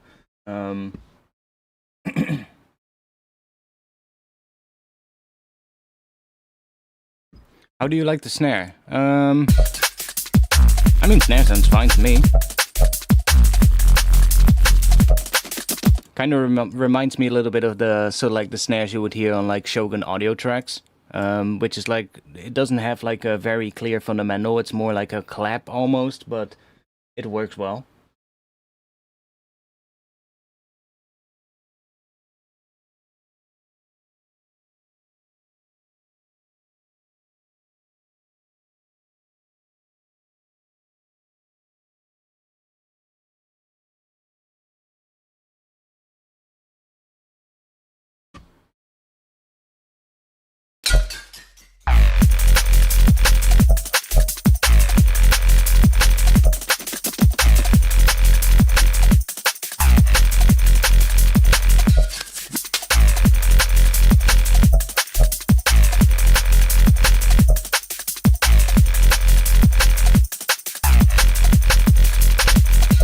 I actually like the snare more than the kick, to be honest. The kick is a little bit, I don't know, it's a little high, I feel, or at least it has a lot of like the, like the area above 100 hertz, which could work, but it sits more here, right?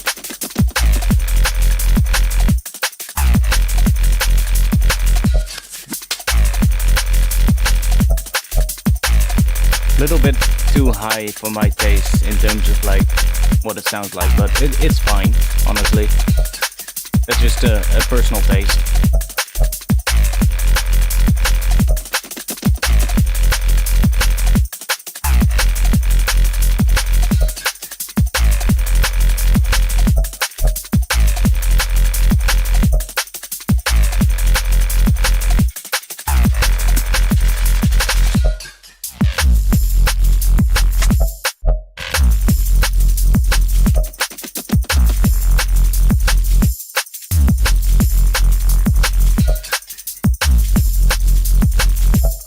Go to the second drop real quick.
What could also be good to add, I'm just thinking of that now, but I think some effects here and there, like some like reverbed out sounds that just hit every once in a while, maybe some like reverb sounds and then reverse them to use them as like a sweep up at the end of a section, and then the next section can have like another so like reverb sound at the first downbeat, or maybe even on the first snare.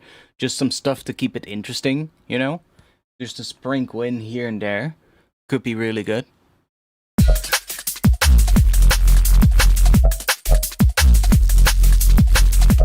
Because it does kind of feel like it lacks a bit of that as well.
I think that would actually help a lot to keep this interesting, because right now it feels like it's, you know, dragging on a little bit.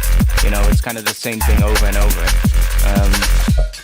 And just like some extra effect sounds and some little accidental hits here and there, you know, will really help to keep that whole thing interesting.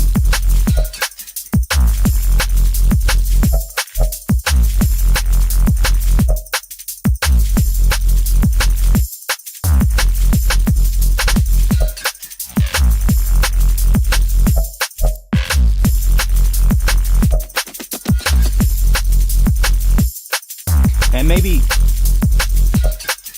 even take that sort of like mid-bass layer, that little tiny little sound, and just do like a variation on the rhythm in the second drop, just and maybe add an extra little note or something, or do like a little quicker of a rhythm with it or something, just to keep it interesting, you know? Would be pretty nice. I do like it though. Good vibe. I see in the Discord we have somebody who sent in 3 tracks. Hyper what? Hyper fluvial, or whatever you want me to pronounce that. Please tell me which one of the tracks do you want me to give feedback on, because we'll only do one per person, and unless I decide that we have time to do more and there's no other tracks, then we can maybe do another one, but for now, just choose one, so let me know which one.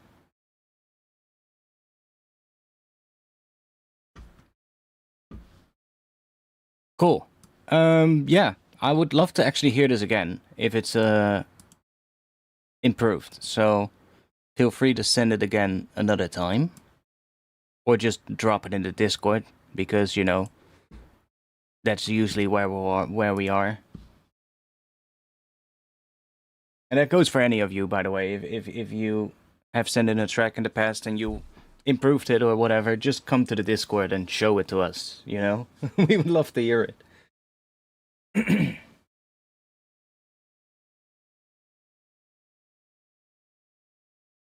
Plum season here. I'm not too big of a fan of plums, to be honest. I absolutely love my citrus fruits, but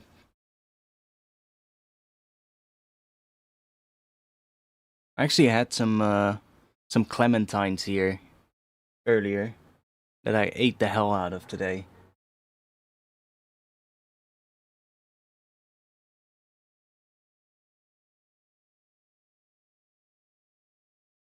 No, it's fine. It's fine. Just let me know which one, and we'll do that one. And then if we, like I said, if we went through all the tracks and I still have time left, we can do more.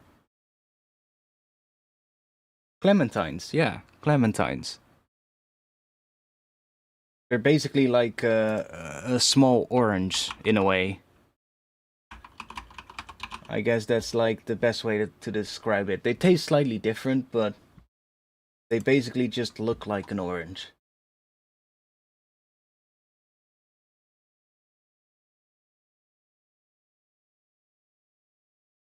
I think that's what it was, at least.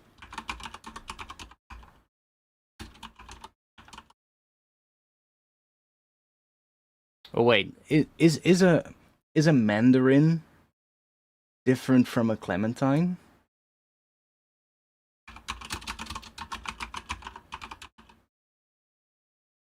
Or is it just like a different kind of it? Oh wait, Oh well, I mean, let me clarify. This is Google AI. I don't want to immediately accept that answer as like a fact, but it says clementines are a specific, smaller, and nearly seedless hybrid variety of mandarin. So it is a mandarin, but it's just a type of it. At least that's what it says.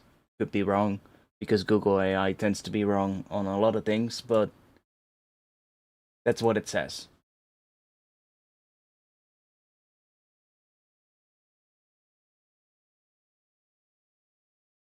If they're green and sour, I don't think you should be eating it yet. They should just be orange.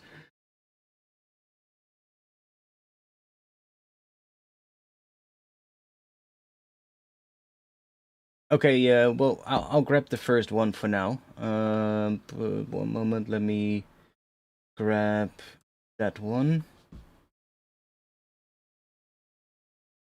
I can't just thumb up the first one, but I'll try and remember that we did the first one. And we have another one. Let me also download that.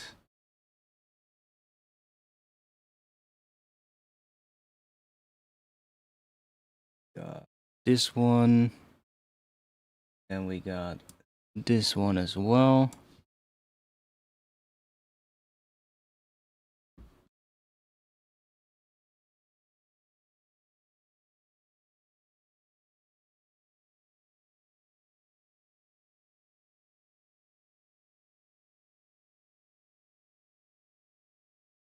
Every time someone says clementine, I think of Belgian frituur. Wait, no, there was a name. I've been to Belgium so many times, and I used to see this name. Was it frituur? No, I don't think it was. Like here, we would call those places a snack bar, but forgot what it was in like the northern part of Belgium. But I've been there too many times, but it's been a while. There are green clementines. Okay. Never seen those. So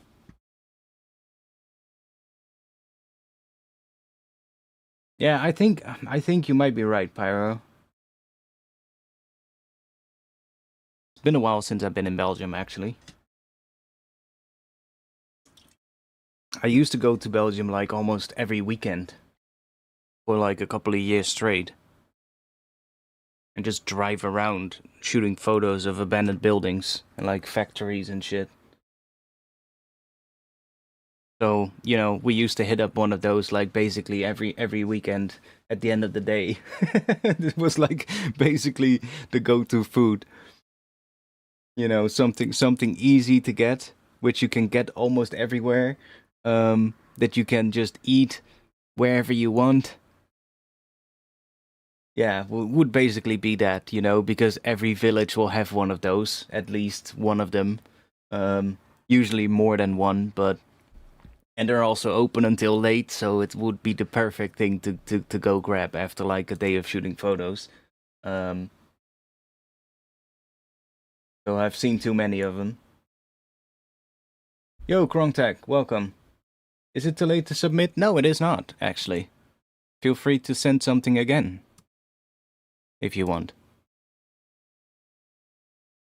It's only 11:21 right now, so we still got plenty of time. Cool, let us move on to the next tune, though. Shout out Frituurbeelden, het Voske. Eugene and Denise. Where those at? Which Belgian town are we talking about, or city? I mean, I've been in basically almost every Belgian city and town at this point. Like I said, we used to drive around for like the entire weekend. I would have like this whole like list of places we would go to, and then we'll just basically be going to a particular area of the country, and I would just have like a whole list of places that we could potentially check out in that area, and then we would just start driving. So I've been in so many Belgian cities and towns. It's absolutely insane.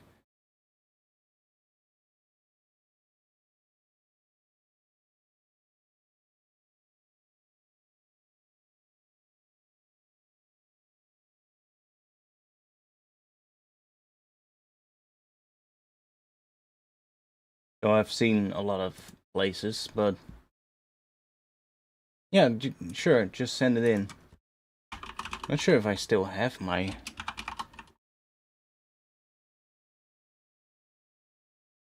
map. Oh, I do.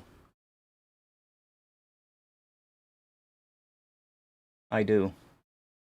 It's probably outdated as hell, but you'll get an idea of like how densely packed my map of locations is in Belgium. Just this giant blob out here is basically Belgium. You can't even see it anymore on the map. So yeah, I would just pick like a shitload of places and we would just start driving.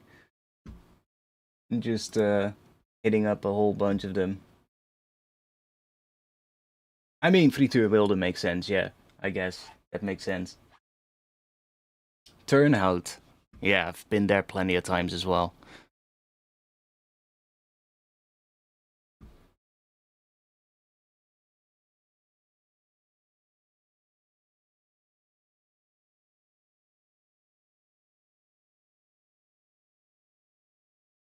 I mean, I always had good fun in Belgium. I would say I've been more in the northern part, but I guess that also makes sense because it's closer. Um, like just 2 hours away by car, and you're already in Antwerp from here, so it's like pretty quick, you know. But I've also spent a lot of time in the area of like what is it, Liège, Charleroi. Damn, I can't speak. Charleroi. Fucking hell, I can't say it. Namur, that whole area. I've spent quite a lot of time there. Um, because there's so much like old abandoned industry there. Um, and not even all abandoned, you know, there's also like plenty of stuff that's sort of like shut down for the time being because of climate regulation and they're still waiting on what to do with it. Um, there's so much there as well that I visited, but I spent so much time in like the northern part. A lot of like little hidden like hidden little, I wouldn't say necessarily castles. I mean there are, but a lot of them are like big ass fucking mansions just like hidden in the countryside. And there's so many cool ones that have just been sitting there empty for like years and years. Doel, that was one of the first places I ever went to. Also, probably the biggest tourist trap from all of the abandoned locations in the country, but um, it's a fun little place if you're a fan of like graffiti and street art, sure. Um, but I've been there like what, maybe like 4 times, and I've basically seen the inside of every little building and structure there, so it kind of got boring to me, to be quite honest. I've been in a lot of the buildings that are also basically completely closed down. Like some of the buildings, like the church there, and I believe one of the buildings is like an old school or something. Um, Especially, I'm not sure like how it is these days, but especially back then, they used to be well closed off pretty well. A lot of the other like houses and such weren't, but the church was pretty well sealed. But I've been in all of those buildings, so and even then, like it's one of the most well-known places that so many people go to, that it kind of gets boring quickly. It's not like there's too much to see, right? It's like mostly just a town with some. I would even say like the most interesting part of it is just the streets itself. The fact that it's a whole little town that is basically close to abandoned. That's basically the most fun part of it. It kind of gives it a little bit of like a ghost town kind of vibe, but um, it's not even fully abandoned. Like maybe it is now. Actually, it's been years since I've been there, but when I went there, there were still a handful of people living there. Um, but the inside of the buildings is not really anything special, and most of it is completely trashed as well. So like a lot of people will have vandalized it, and like I'm not necessarily talking about the graffiti, on the outside, but um, just people smashing the glass and all that kind of stuff. So I used to really like it, like places that are not like that, places that are a lot less known, where you just go in and it's like everything is intact, basically. That is so much better. Also takes a lot more time though to find those places and to get there before any, you know, thieves and vandals show up and figure out about it, but it's good fun. Does require a lot of driving around though and a lot of research, but I used to do that basically a lot, so we used to go to a lot of these places. But, my favorite would always be like industry. I don't know why, but I just love a good old factory or something.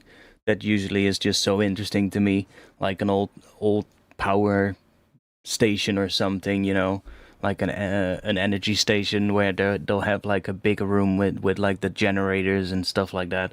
That's usually pretty nice. Like I love it when it's like a dirty, rusty place.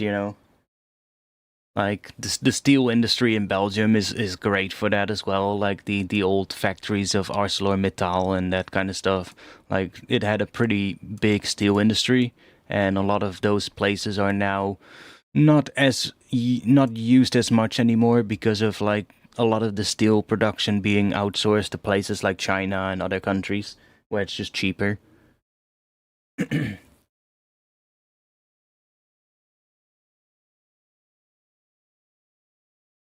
And those would usually be my favorite. One, because they just look awesome, and two, because you can have some fun climbing around in those places. Maybe not the safest thing to do, but hey, it's fun.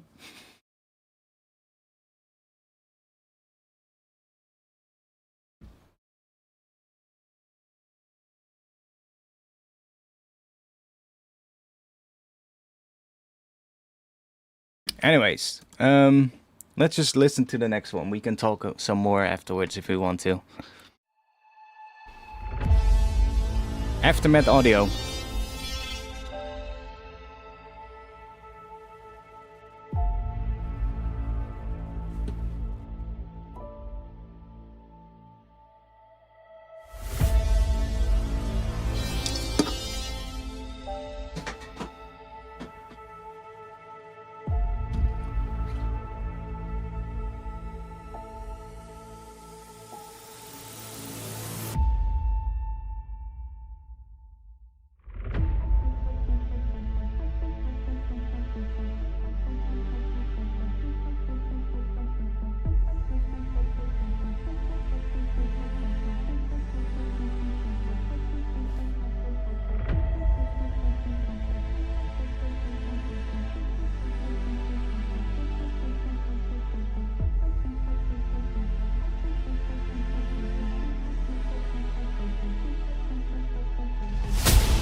Yo, Pyro, later.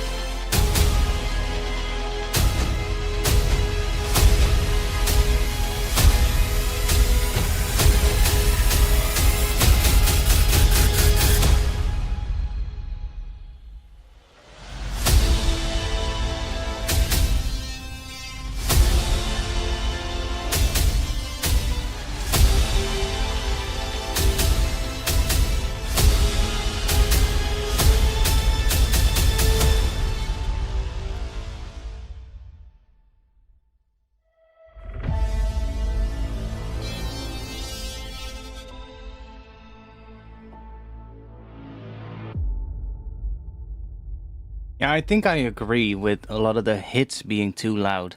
I think if you bring them down, you can also bring the rest up more, you know? So everything becomes a bit louder. I think right now the difference is too much, especially even like in this area, right? Where everything is already pretty quiet.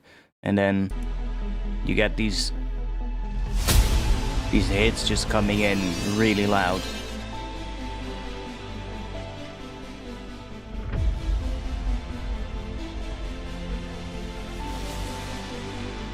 Like maybe we can sort of fix it with some compression, but it's gonna be better if you just do it yourself. You know, you get what I mean.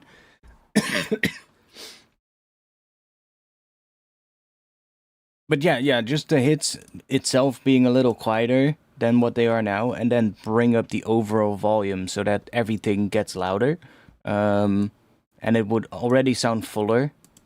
Because I do like a lot of the stuff in here. And I don't know what it is, but areas like this, where you have the sort of like cinematic thing, and then the piano coming in, I know it's not this kind of vibe, but it always immediately, and it's probably also because I've listened to that music too much, but it also immediately reminds me of anything by Melody Sheep. You know, the YouTube channel about like the space and future kind of things, documentaries. He does that a lot, where you will have the cinematic music and then everything cuts out and then just the piano. And it immediately reminded me of that, even though it's a completely different vibe. But I actually do like that, so...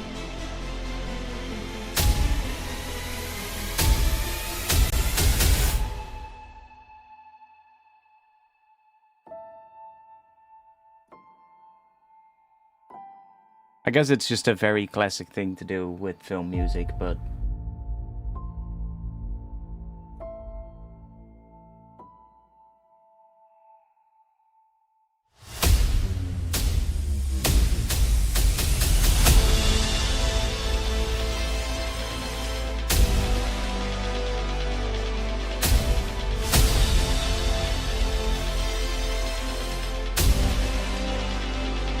Yeah, right now I think it's just mostly just a balance between those hits and all the other sounds that is kind of off. Like the hits are just overpowering basically everything else, and the music behind it is really nice, but they're pretty quiet compared to those hits. So bringing the music up and the hits down a little bit would work pretty well in here, for sure. Yeah, it sounds good. Exactly.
Yeah, nice little one. Krongtech, which one of your tracks do you want me to listen to? I saw you send in two things. The first one is what? Oh, it's a little remix. Cool. We'll skip that one. Then we'll do the other one. Okay, that's one funky album art or track art. What the hell is this? Weird guy. What is that? Well, whatever. I'll grab it and we'll listen to it.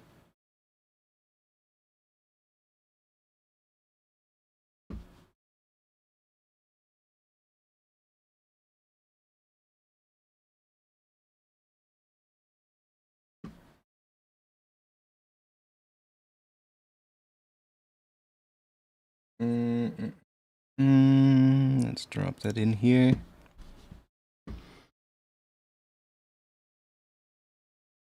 Next one, we've got Maltese Falcon Daydream. Is this it to me the waveform looks like some ambient, but I could be wrong.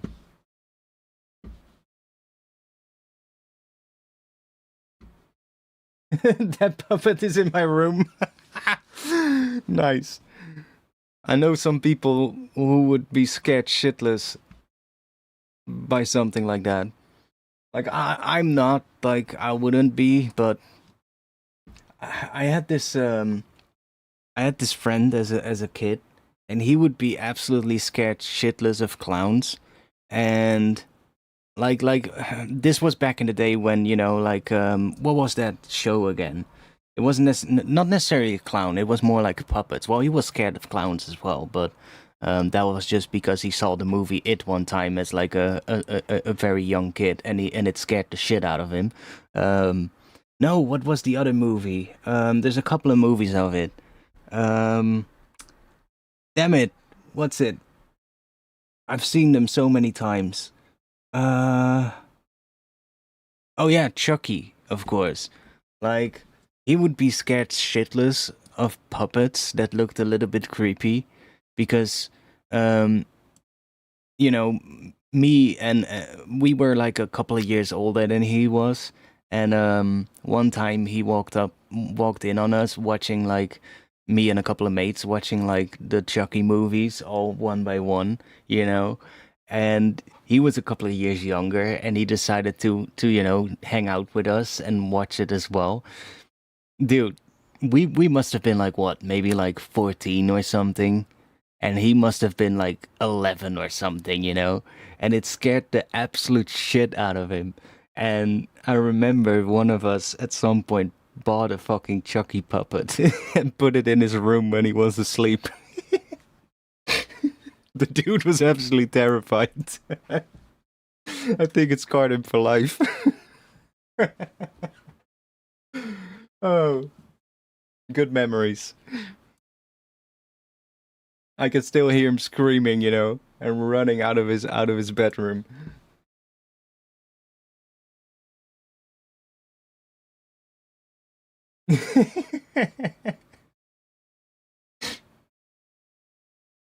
I'm not sure if it was an actual a Chucky puppet, or if it was that I think it was that female, that bride of Chucky puppet, but I could be wrong. It's been a while, but man, I can still hear him scream.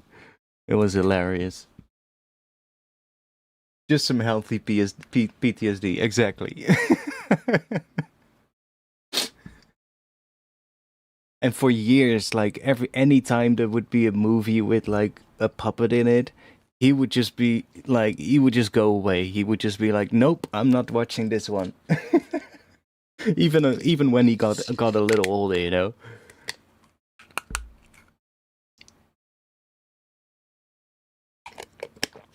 I fucking love those movies, man. I'm not sure if they hold up. I haven't seen them in a while, but I used to love those. I watched them so many times when I was a teenager. She was cute. Exactly. It was a fun little movie set, fun little series of movies. The Gremlins, holy shit. I haven't seen that name in a while.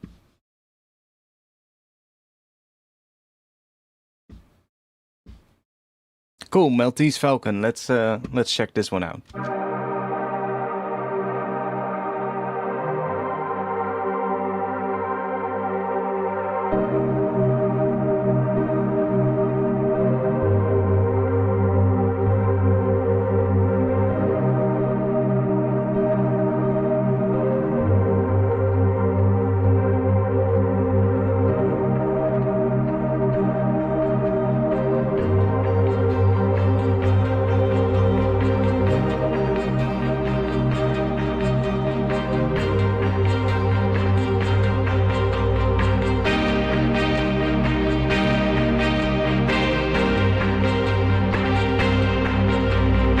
I feel like almost every track, Melties, I have to cut this frequency area. I'm wondering why that is. Might be something with your listening setup. Like, there's so much stuff always here that you can even hear it. It like distorts a little. And that might just be because it's running into the mastering bus, into your mastering chain or whatever you have on like the master, if it's some saturation or whatever. But I feel like almost every time I have to cut in this sort of like area. Which might be something you want to look into. Just saying.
Like, there's always a lot of like muddiness in like the mid range with his submissions. So I wonder if it's something with his listening setup that is causing that, you know, because it's a recurring thing every time. Always usually in this area or a little lower. Sometimes the low end, and I think that's here the case as well. There's a couple of elements in the low end that are fighting for space, and it's also kind of making it a little bit harder to listen to. It's kind of distorting it, but it's usually this area where there's a lot of stuff happening and sort of like stacking up on one another. That leads to it sounding way worse than it actually could, you know? And it could be because of his listening setup, but I don't know. Not sure if he's here right now, but he does tend to have submissions with a nostalgic sound. That's true. That's true. Which isn't bad, you know. I actually do like stuff like that. But I feel like a lot of times there's quite a, I don't know, it's quite a busy mix most of the time, but it doesn't feel like there's a lot going on. But it does feel like a lot of elements are fighting for space, if that makes any sense. So I'm wondering what his like listening setup is actually. Like,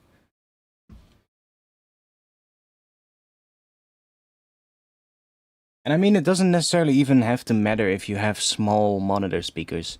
Like my monitor speakers aren't the biggest ones either. But it could be something else. Like I guess the frequency curve is kind of important. Um, like small speakers doesn't necessarily mean that they are bad. Um, some small speakers are better than others, but yeah, it could be a case that where your listening setup is just not great and it causes you to, I don't know, like add too much in certain areas and it doesn't translate well to other speakers or headphones for that matter.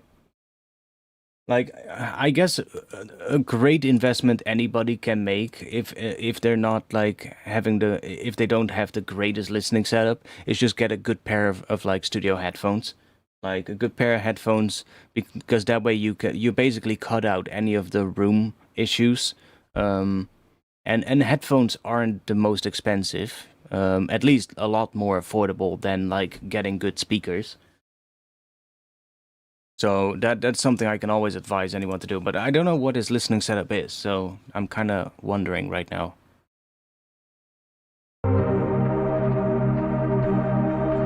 But like you can hear as well right here that the synths and stuff, there's like this sort of like crackling distortion happening on top of it.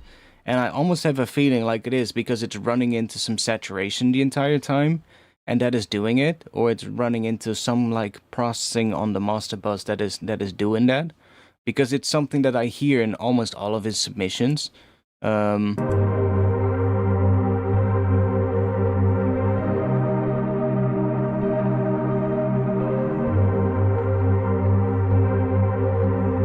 And it could be because he is trying to emulate like an older kind of sound, and he's using like some plugin that does that.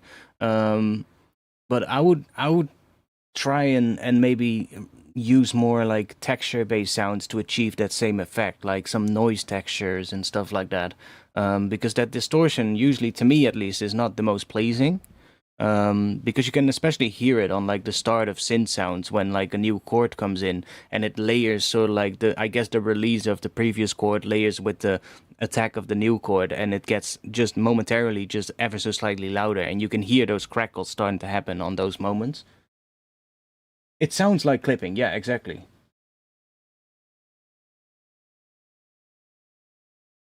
Exactly. It sounds like it's just clipping into something, which could be just it's clipping in terms of the level, but um,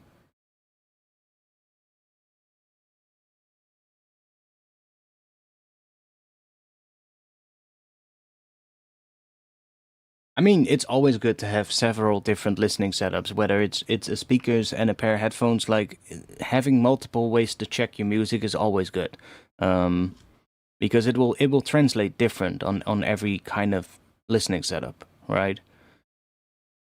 So that's definitely something good to have. And like I said, headphones aren't even the most expensive thing out there, so they're usually relatively affordable. I mean, there's really expensive headphones. Don't get me wrong, but a lot of them aren't that expensive compared to, at least compared to like monitor speakers.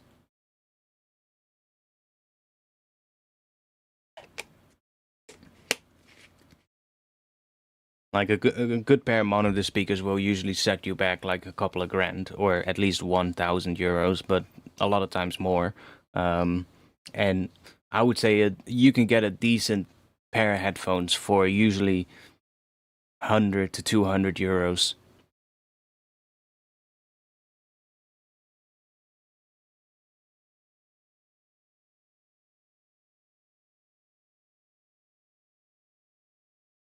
Open back headphones are best for mixing. Yeah, true, true. Um, Closed back headphones are more for like recording, You know, if you need need to record a vocalist and you don't want the sound that the vocalist is listening through on the headphones to bleed into the mic too much, then closed back headphones are great, but they're also not too great for the sound quality. So yeah, definitely open back headphones all the way. But I would say in general with headphones, you want to be careful with the level, like not necessarily just on open back headphones, but just headphones in general. And the same goes with like earbuds. If you're listening to music using some earbuds, you don't want the level to be too loud. Be careful and protect your ears, because these drivers of of headphones or earbuds, especially the ones that you plug into your ear, like they're sitting so close to your eardrums that you're not doing your ears a favor by listening to music really loudly.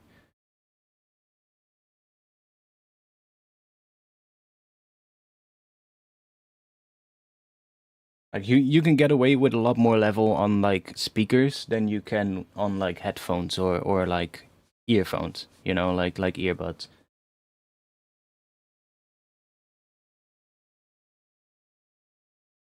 And don't get me wrong, I'm guilty of it as well. When I was a little kid, I used to fucking crank that shit up. Um, but it probably did some hearing damage for sure. Not that the parties I went to were great for my hearing. When I went to parties, there wasn't such a thing as like ear protection. But yeah.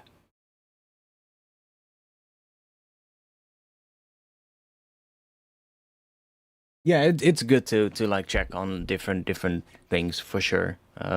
Because you'll hear like different things on each system. Like some might show the mids more clearly, others might show you the high end more clearly, you know, and that way you can sort of like get a better balance. Um, but yeah, I'm really wondering what his listening setup is like, just by what, you know, the stuff he sends in sounds like most of the time. And I think a lot of it has potential. It could be a lot better if it was mixed better, and if it didn't have those issues that I, you know, often hear when I listen to his stuff. Um, but I don't think he's here because I don't see him in chat, so we cannot ask him. Sadly. I don't have too much else to say about it, so let's just move on to the next one.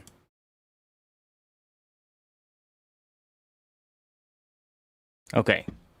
This one seems loud, but I think it's drum and bass, so yeah, it is drum and bass. Title says it, so that could be fine. I'm always producing music with headphones, but I'll listen to the song throughout the production process on different devices so I can balance it. Yeah, exactly.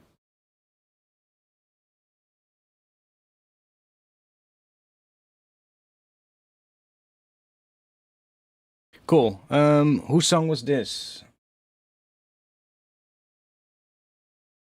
Let's see.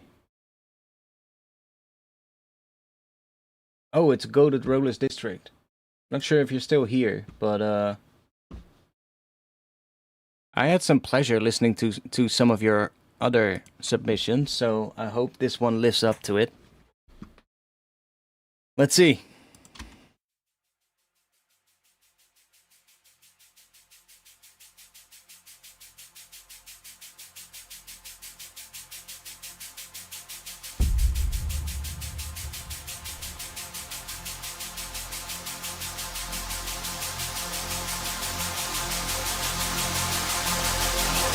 Killing off my steez, killing off my vibe, killing off my steez, killing off my vibe, killing off my steez, killing off my vibe, killing off my steez, killing off my vibe, killing off my steez, killing off my vibe, killing off my steez, killing off my vibe, killing off my steez, killing off my vibe, killing off my steez, killing off my vibe. They tried killing off my steez, killing off my vibe. Try to take the mickey while they're catting on my style. No, it's not a race, why you rushing for my time? Better live yours, brother, let me live mine.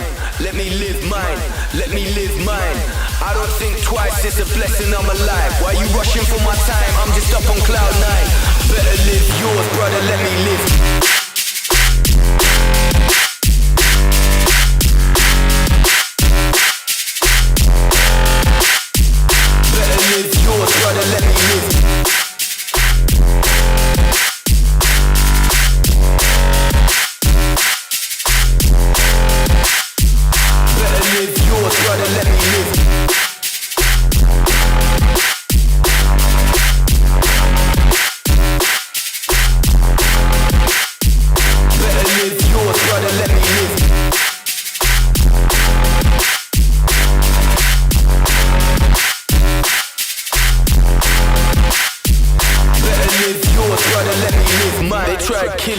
steez, killing off my vibe. Trying to take the mickey while they're catting on my style. No, it's not a race, why you rushing for my time?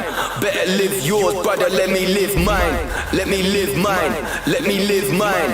I don't think twice, it's a blessing I'm alive. Why you rushing for my time? I'm just up on cloud 9. Better live yours, brother, let me live mine. Better live yours, brother, let me live mine. Better live yours, brother, let me live mine. Better live yours, brother, let me live mine. Better live yours, brother, let me live mine. Better live yours, brother, let me live mine. Better live yours, brother, let me live mine. Better live yours, brother, let me live mine. Better live yours, brother, let me live.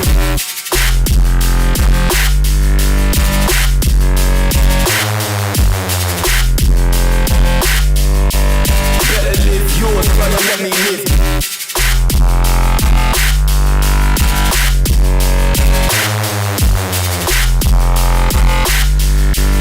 Better live yours, brother, let me live.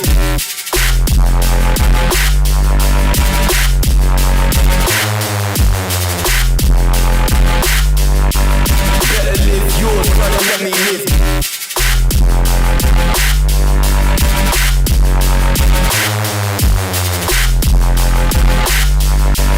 Better live yours, brother, let me live.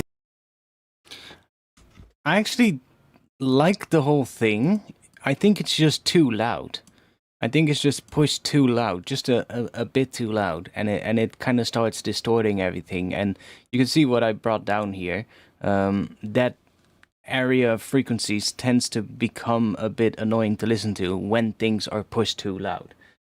So I think that's the main issue right here. Just back down the volume a little bit on like whatever processing there is in the master, because it's a bit too much. And it kind of makes this area a bit harsh, you know? Especially when that snare in the intro is playing. Killing off my steez, killing off my vibe, killing off my steez. Here is not so bad, but killing off my steez, killing off my vibe, killing off my steez, killing off my vibe. when this area comes in, Killing off my vibe, I would almost killing off my steez, killing off my vibe, killing off my steez, killing do off my that, you know? killing off my steez, killing off my vibe. They tried killing off my steez, killing off my vibe. Trying to take the mickey while they're catting on my style. No, it's not a race, why you rushing for my time? Better live yours, brother, let me live mine. Let me live mine, let me live mine. I don't think twice, it's a blessing I'm alive. Why you rushing for my time? I'm just up on cloud 9. Better live yours, brother, let me live.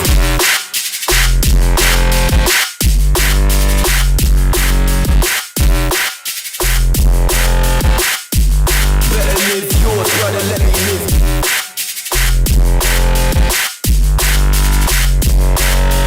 But I think it's mostly because everything has been pushed so loud. I think that is why this starts to do that, you know? That's the main issue that I have with it. I do like it otherwise, you know? Yeah, exactly, just too loud. That's basically my main issue with it. I don't really have all that much of an issue with it otherwise. It's just that it's too loud. I do think one cool thing would be with the vocal is to every once in a while take a piece of the vocal and shift it down an octave or something like that. Probably right before the drop as well. That would probably work pretty well. Yours, brother, let me live. Although you have the sort of like bass underneath it, so maybe it won't work because there's already a bass underneath it. Now I think of that. I'm just up on cloud 9. Better live yours, brother, let me live.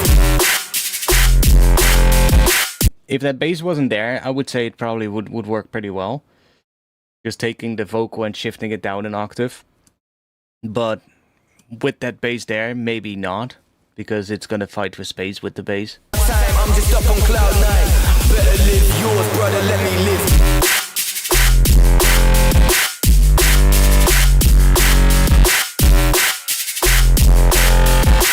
But overall, it's just the whole track has been pushed very loud, and it makes it kind of hard to hear if the balance of everything is right, because everything is basically just squashed down to fit in within the the area of dynamics that you have, and it, well, basically it has squashed out a lot of the dynamics, so it makes it kind of hard to comment on any of that, because I also feel like a lot of the distortion that we're hearing is coming from that, the fact that it's pushed very loud into like some kind of clipping or something like that.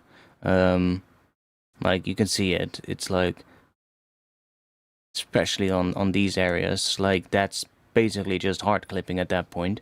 So it's like and that is creating a lot of extra distortion. So like I'm wondering how this would sound without the mastering.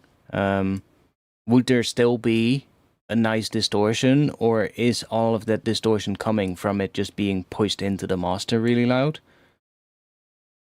I'm not sure. I don't know. I would say, like, creating that distortion in the actual production process is what you want. You don't want to rely on pushing it into like a clipper on the master to get that distortion. You want it to happen in the production itself, and then you can use a bit of clipping on the master to get it up to a really loud level. But because everything is just, you know, I feel like right now it's mostly just a clipper on the master where everything is pushed in pretty loudly, or too loud actually, and that is creating some extra distortion, but it's not doing the track justice.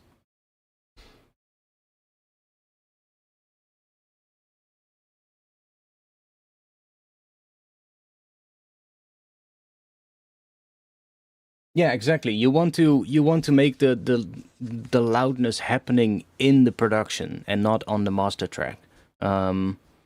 You can still do some on the master track, but most of it needs to happen in the production and the mix, on the individual tracks. And then you can still probably get it just a tad louder on the master, but if everything on the master has to work really hard, it's usually not great for the sound quality.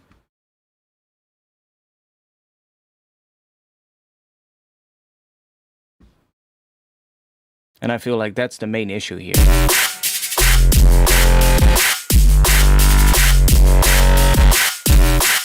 And especially because that snare has like a really, well, a pretty loud high end, or at least this area here is pretty loud on it. It becomes kind of hard to listen to, because it's distorting, and it's like, I don't know, it could be a lot better by having things balanced better, or maybe not even balanced better, just less loud on the master is probably the best way to start.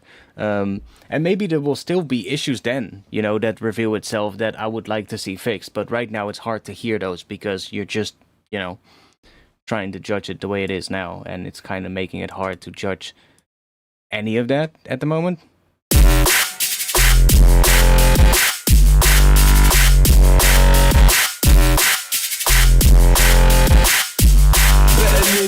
Brother, let me live.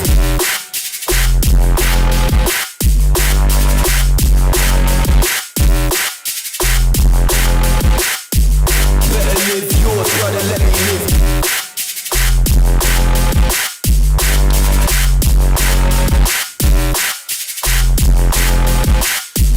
Better live yours, brother, let me live mine. They tried killing off my steez, killing off my vibe, trying to take the mickey while they're catting on my style. No, it's not a race, why you rushing for my time? Better live yours, brother, let me live mine. Let me live mine, let me live mine. I don't think twice, it's a blessing I'm alive. Why you rushing for my time? I'm just up on cloud 9. Better live yours, brother, let me live mine. Also, I do like the track overall though. Like, I think the track has a lot of potential. Right here, I think you're going into a section where the vocal starts repeating. Mine. Better live yours, brother, let me live mine. Better live Yeah, I felt that this section was dragging a little bit. Like, I feel like it almost wouldn't need this section. Not sure if we're in the right sort of like time. I think we are. brother, let me live mine. Yeah, we are. Okay, so like I almost would say it doesn't need this. And you could go into the drop straight after that, and it would probably work pretty well. For my time, I'm just up on cloud 9. Better live yours, brother, let me live. I feel like it doesn't even need that entire section. it would probably want some extra work here on the transition, but I don't think twice, it's a blessing I'm alive. Why you rushing for my time? I'm just up on cloud 9. Better live yours, brother, let me do we have...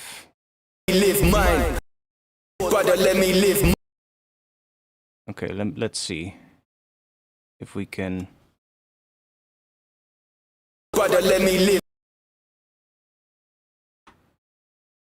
Let's just copy this section real quick and drop it right here. No. Drop it right here, because that's a bit of a cleaner version of the vocal. Brother, let me live. And I can kind of show the effect that I think would work pretty well, because here there's no bass underneath it. So if we maybe... Let's switch it to Complex Pro. Brother, let me live. I think you want a cleaner version of the vocal, because there's a bit of like a, I feel like a reverb / delay on it. Yours, brother, let me live. Yeah, there's some delay on it as well. You would want a cleaner version of the vocal, and then drop it like an octave lower. And then you can switch to that right before the next drop. And then you don't even need that whole other section. Yours, brother, let me live. And you can probably do some stuff like that, and you can just cut that whole section out of it. Time, I'm just up on cloud 9. Better live yours, brother, let me live mine. Okay, I did something wrong here. Better live yours, brother, let me live.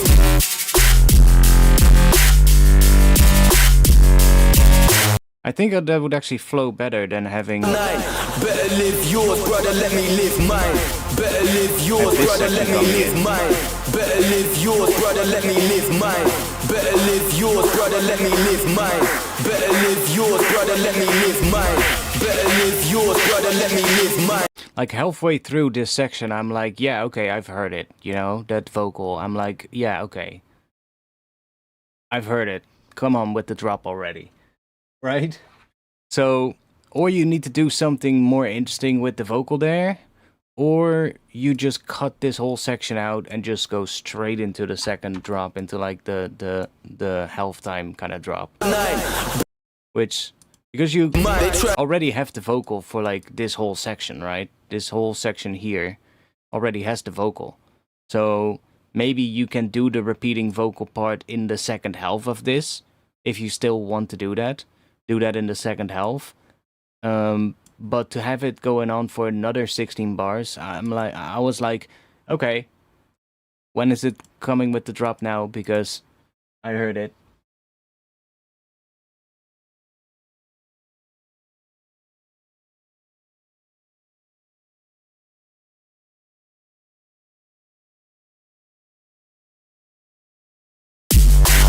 Live yours, brother, let me live mine. They tried killing off my steez, killing off my vibe, trying to take the mickey while they're catting on my style. Also, another thing I just noticed that could also be pretty fun. You know how you have this section here? Like, I almost would change the arrangement of the track, you know? And have like a section as like a B section where you can start it like this, so where you have this end of the drop here. Better live yours, brother, let me live mine. They tried killing off my steez, and then have a new section come in with like drums, and maybe the vocal can be in that section, but cut out everything on this section where it says you tried killing off my steez. They tried killing off my steez.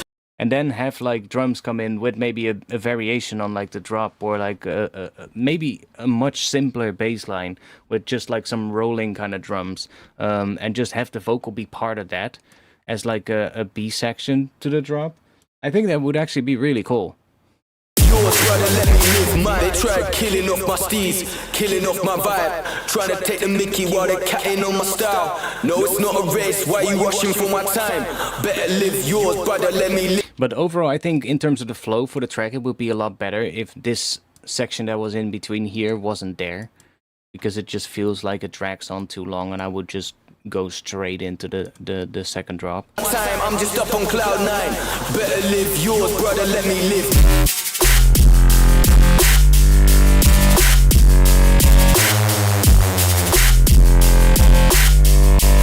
Better live yours, brother, let me live.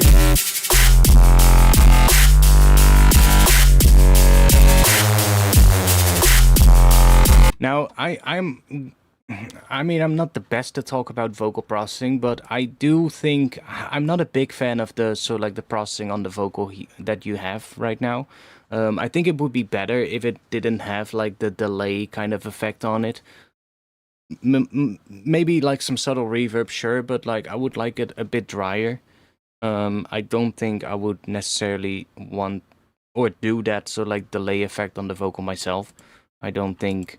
Well, I would do something different, but that might also just be personal preference. 9, better live yours, brother, let me live. Yo, decode later. Better live yours, brother, let me live.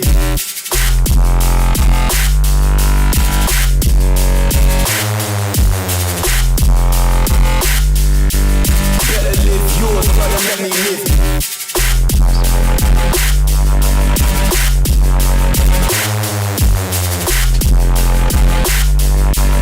Better live yours, brother, let me live.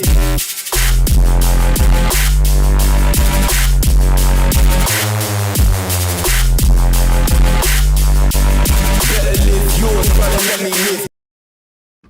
I do think the track has a lot of potential, though. It just right now it's not there, you know? And most of it is coming from how loud it is and how much it's distorting because of that. So if that would be fixed, it would probably be a lot easier to hear what else needs to change. So I guess work on that. I'm gonna take a short bathroom break before we go into the next tune because I need to piss. I'll just have the intro sound playing for now, and I'll be back in just a little bit. Stay with me. Not sure if we have any new tracks in the Discord. We have one new track in the Discord, so let me quickly grab that.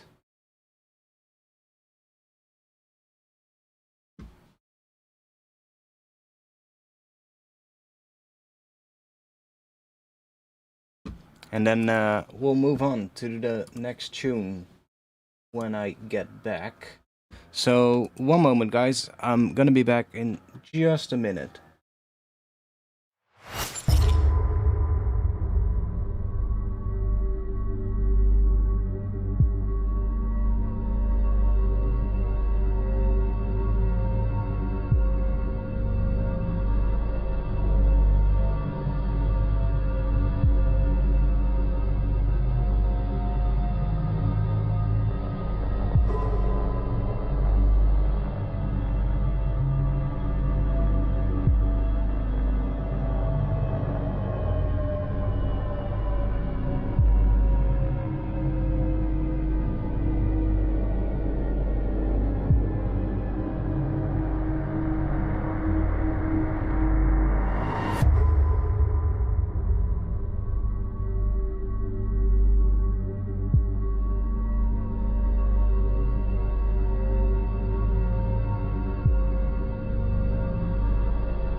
Okay, we're back.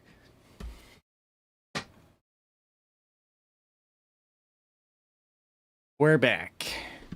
Let's see. Next one up, DMD with Defaced.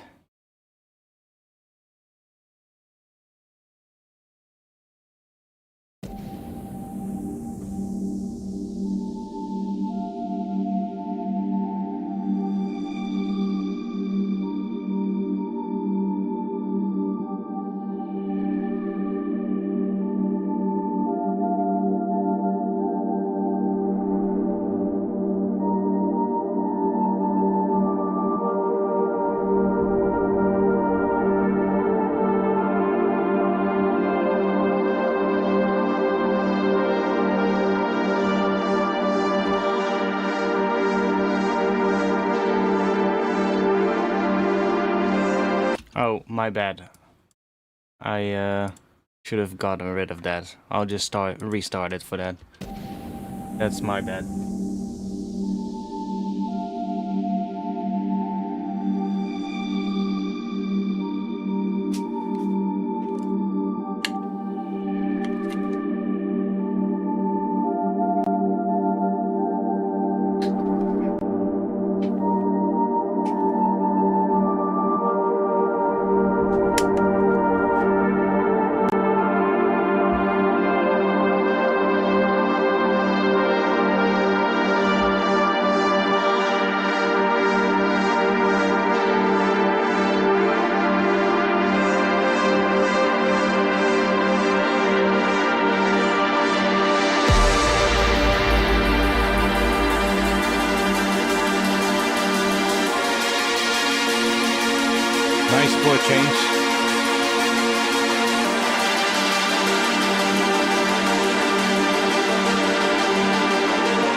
I actually enjoyed it a lot. There's some really good stuff in here. The one thing I would say though, when the first drop hit, I wasn't too sure if I liked it because I felt like you had this thing in the I guess this section here. This is 172 or something. I guess it's 172.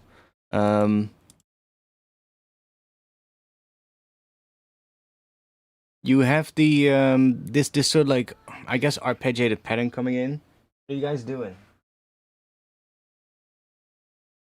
Meowing for? Huh?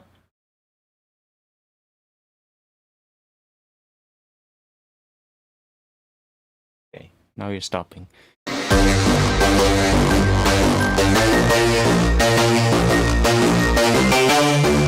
You have that thing coming in, and then when this drop hit, I was like, huh. That sounds maybe a little out of place after this. Because I feel like you're introducing this, and I was like, oh, it's gonna go into a drop surrounding that sort of like same kind of idea. But then it went into a completely different direction. You bring it back later though, so I mean, it works, but I was sort of like slightly put off by it when that happened, but...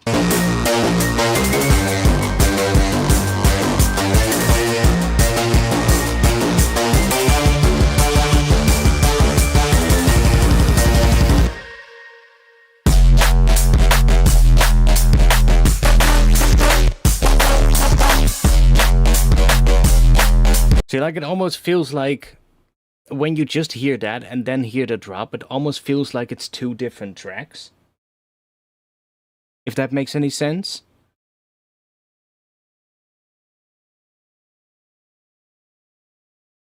I don't really mind it too much, but it is something that, you know, I have to say, because it did sort of like really jumped out to me when I heard it.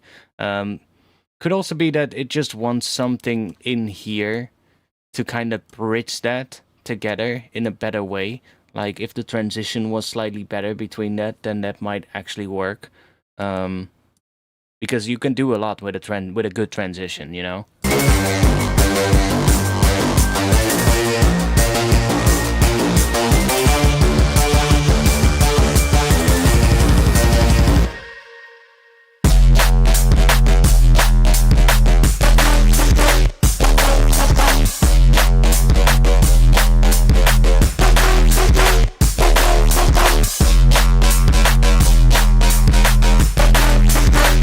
I would say sound design is great, though. Sound design is really nice.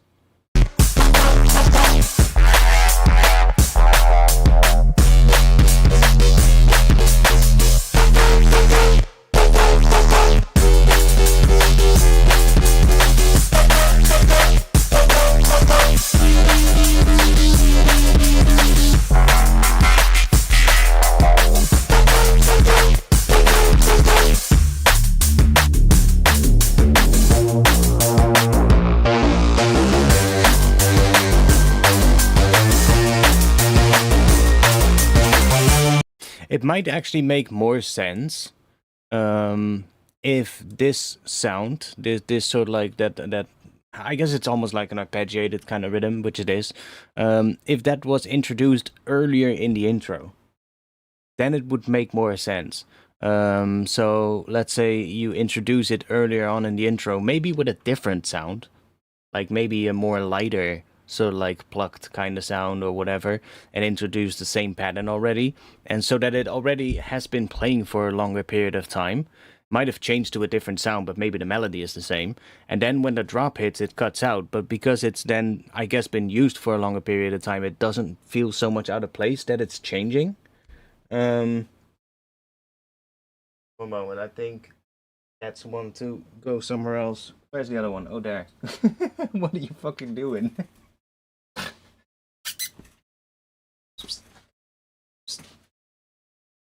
Here.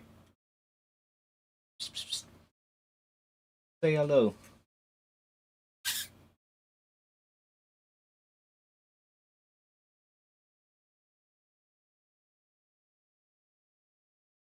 He's fucking. It's sticking his head in my shoe.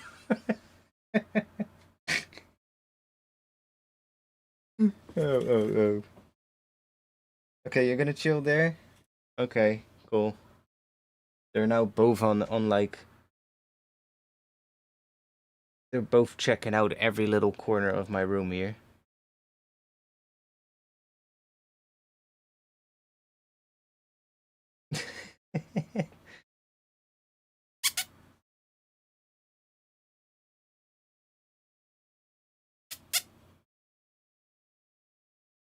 You wanna go? I'll open the door. Oh.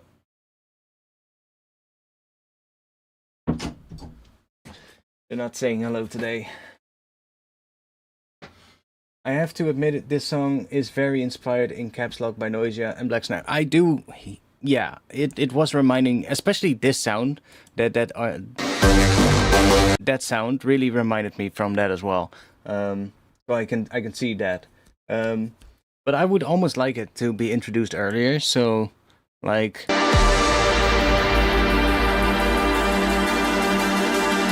Like, I'm not sure if it would work in this section, but, like, having it introduced earlier with, like, maybe a lighter sound would be nice. But, hey, you know, it doesn't necessarily sound bad. It's just, like, something that was kind of felt a little odd to me at first. Now, I really like the start of the second drop, though. The switch in, like, the drum pattern there. I really enjoyed that.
Yeah, and I love that section. Like this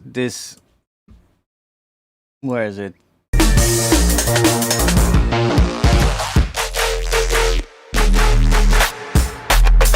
This sound here that layers on top of the bass. I love that one. That works pretty well.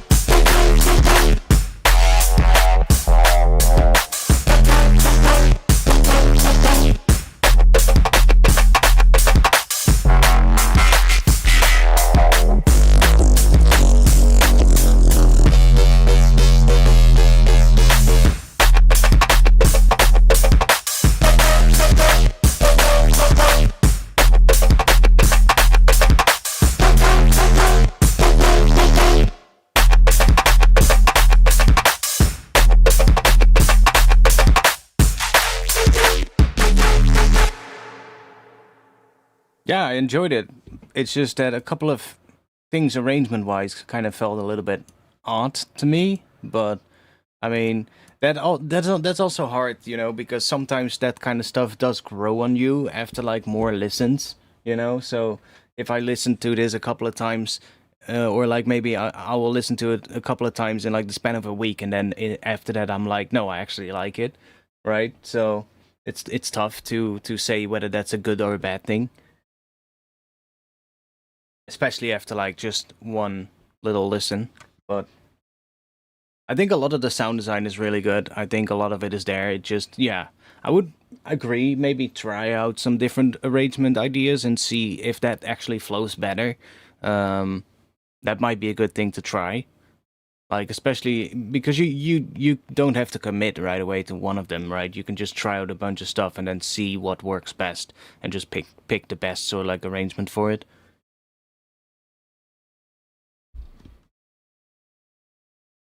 But I think in terms of the sound, everything is there. So great job.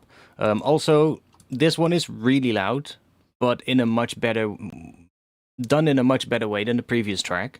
You can immediately hear it. Like, it's not that, you know, there's like a limiter or a clipper that is really, you know, like fighting to basically fighting the loudness of everything running into it. It's just like, yeah, everything sounds loud, but done in a good way. So I would even say, like, mix and master wise, it's already in a pretty good place. This is the first song where all elements were made by me completely, including drums. All basses and synths are ever made because Serum died because of a problem in my hard drive. I mean, Evermade is a great plugin. Maybe a bit outdated, but still a good plugin. Not just gonna change that, right? The one thing I never really liked Evermade too much, or at least its envelopes. Like, I know that they're really powerful, but I never really liked it. I've used Evermade a ton back in the day, but like, the envelopes are a little bit cumbersome to work with, in my opinion. But that may be also because I'm so used to Serum now.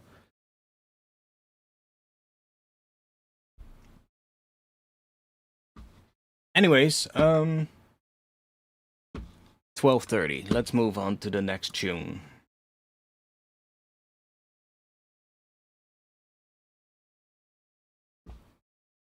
Jesus, sausage. Do you want some sausage with that, mate? Yes. All the yes. let's see what this sounds like. I mean, it doesn't necessarily have to be bad. I do think we might be lacking some dynamics in here, but that's just me, just judging the waveform. Hyperfluvial? Reaper. Let's have a little listen.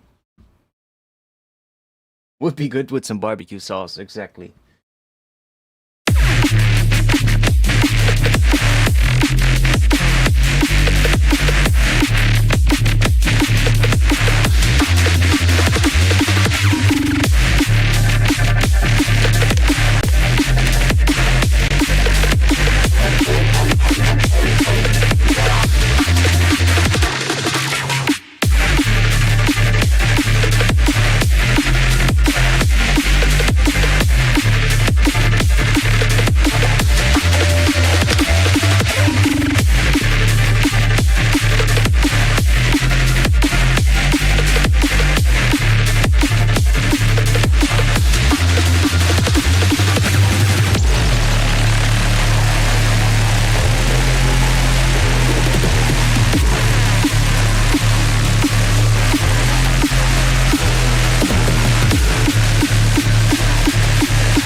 I'm just gonna say one thing right off the bat here, is there's too much going on.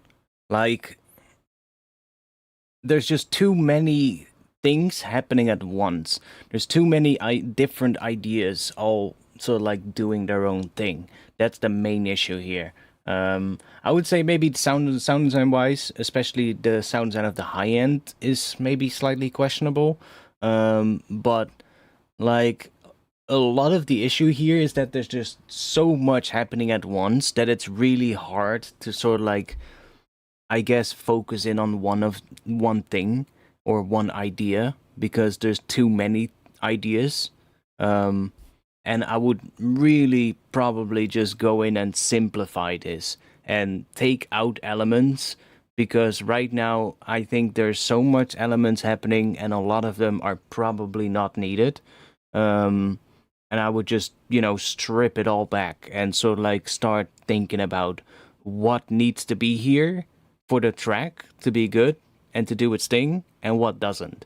Because it feels like a lot of the things that are here aren't necessarily contributing to the actual tune and they're just adding more things basically, but that is not always a good thing. You want a very strong core idea and then you need to start thinking about, okay, what is it now lacking to make it all full. But right now it just feels like there isn't really a core idea to sort of like grab onto. That's the main thing.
Like it feels like you're literally trying to fill every little piece of the tune.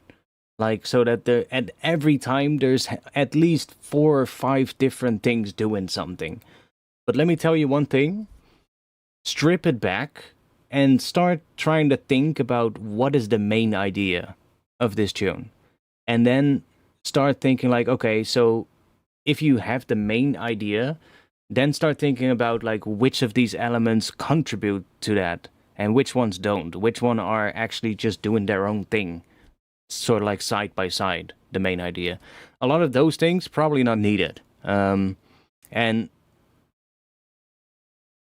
another thing I guess I could also advise is silence can be really, really great. Can be a really great tool. And filling every little piece of the tune up so that at any time there's like multiple things playing is not a good thing. For a loud track especially, like a loud track, like silence will actually make the loud things feel louder. So silence is a really great tool, and dynamics is a really great tool to help make a track sound loud. And it's not about filling it up to the brim with sounds, It just makes it sound cluttered and sort of like hard to sort of like, grab onto one particular idea because there's just so much going on. And with proper use of silence and dynamics, you can make an idea that is much more simple than what you have now sound louder than what you currently have. Even though this is probably fuller, it has a lot more sounds in it, has a lot more things in it, but if you strip it back and you utilize dynamics and silence more, you would actually make that sound louder to the ear, because there's just, it's a weird thing to describe, but it's just the sort of like the combined effect of having louder and quieter sections, and sections where things are cut out, so it's more stripped back by design, and it will all contribute to making the actual louder sections sound even louder. But for that, you also need like a really good core idea first, so that you know what what your main idea is. And right now, yeah, I'm sort of like struggling to find that idea.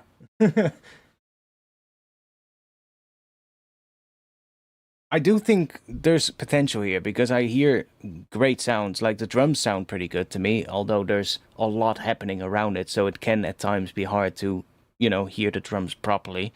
But it feels like they're all right.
I mean, we'll bully a snare if it's a really bad snare, I mean,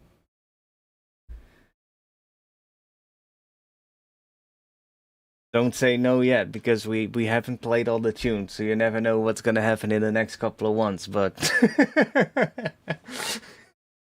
No, I think right now the main thing here is you need to think about what the main idea of this track is. You need to start really thinking about, like, okay, what needs to be here and what doesn't. Everything is fighting for attention here, so nothing gets the shine it deserves. Exactly, that's a great way of putting it.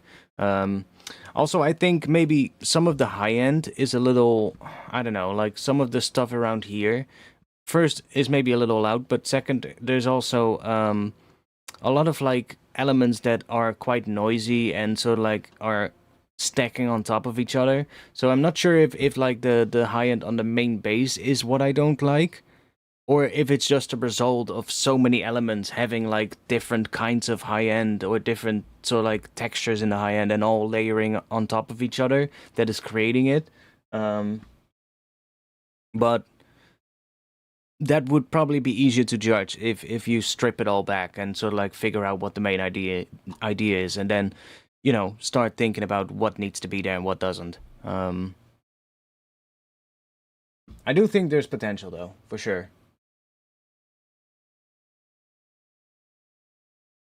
I mean, that's kind of hard to judge right now. I got your advice, thank you for that, but I also got to ask you about the total mix and master of the song. What do you think about it? I don't think you should be concerned about that right now. You've got other things to worry about. And it's also really difficult to judge, because I cannot judge what the mix and master is like if the track is so full of sounds that it's hard to even grab onto what the main idea is. Because as soon as you strip things back, you'll be able to notice, like, okay, now what does it need? And then it will, it will also impact the mix probably and the master. Right now, I can't really comment too much on that. Also, I don't think this is the right time to be to be talking about that, given the state of what your track currently sounds like.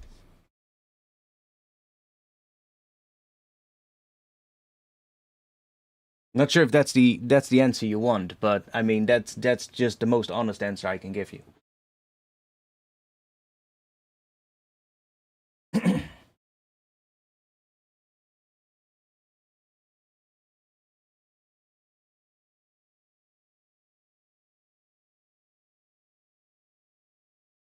Now, bullying the snare. No, I'm just kidding. We're not going to on this one. Maybe the next show, but we'll see.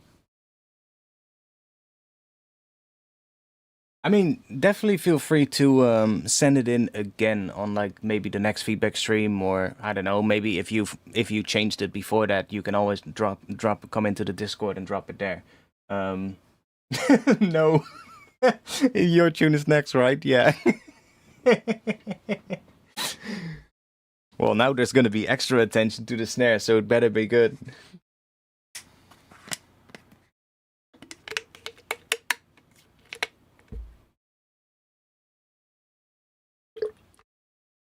I mean, honestly, right now with this track, there's probably enough ideas to make 2 tracks. Or maybe even 3.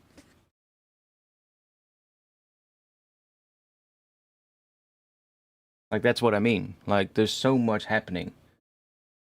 You could probably even, like, take a whole bunch of sounds out, and they might still be good sounds, but maybe build a new track around those sounds after, you know? Like, it's not like the sounds you take out are lost forever into the ether, you know? You can still use them, maybe just not in this track.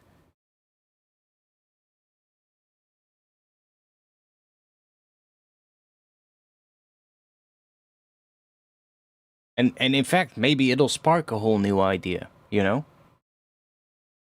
No. I think the snare is fine on this one. Don't worry, I was just joking. Because Infernal talked about there's nobody bullying the snare. I said like, well, now let's talk about the snare. That was more a joke. I'm not sure if Lotzi is going to get the same treatment though.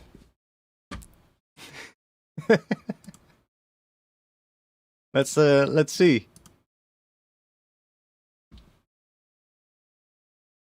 I was thinking that too, you could definitely make 2 tracks out of this. Yeah, probably. Like, you might have to, you know, like, if you take some elements out and decide to use those for a new track, or maybe those elements spark a new idea, you might have to then make a couple of sounds to make it work, but I think there's enough information to actually probably have, like, another tune. Nah, your tutorials on snare design were so superior, it's impossible for me to make a bad snare. I mean, you're bringing the hopes up. Do you really want to do this? No, I'm just kidding. It's all fun. Let's see. Let's see what we got.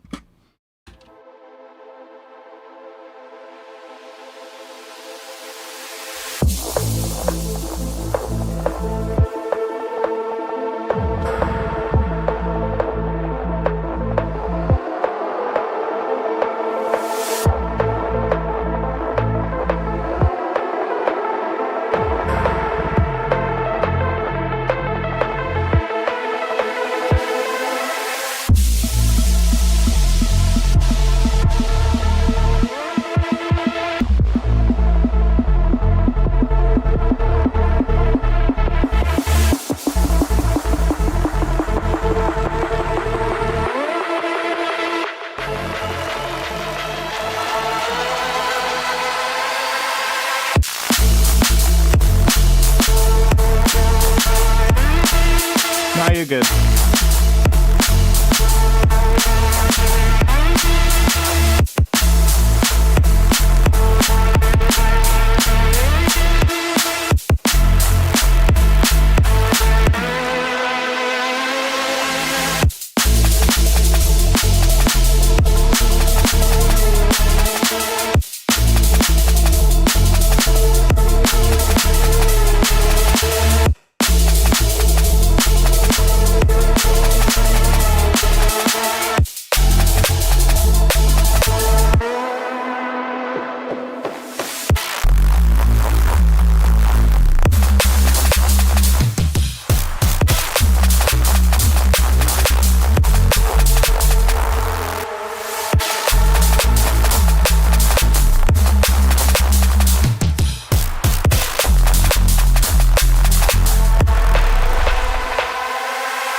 That was actually a pretty solid tune.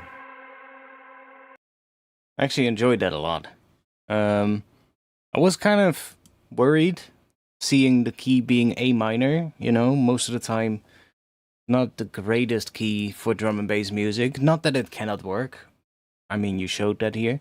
But a lot of times when people, you know, pick a key like A minor, they'll have the bass sitting either too high or way too low.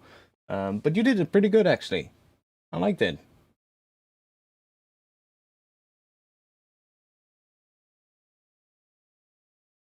Again, making nice use of silence. Yeah, true. True. There was this one moment which I absolutely loved. I'm not sure where it is. Is it here? Oh.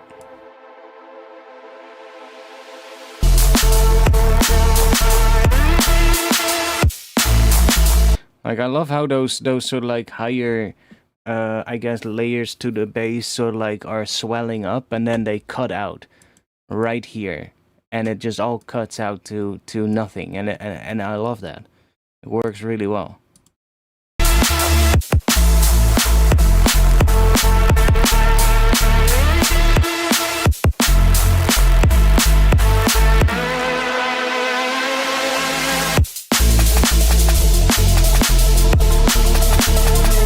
I guess it's this one.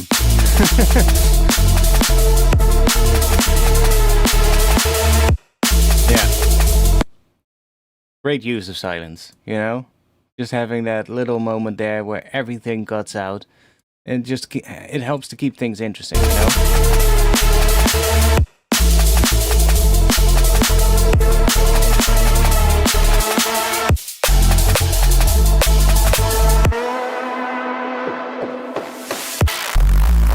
And this Reese is nice, man. Good Reese.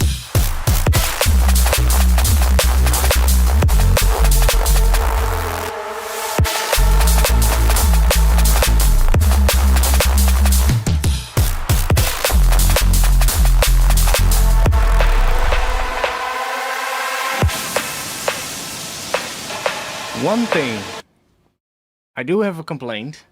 The noise right here in the transition. I would add a high pass filter to it.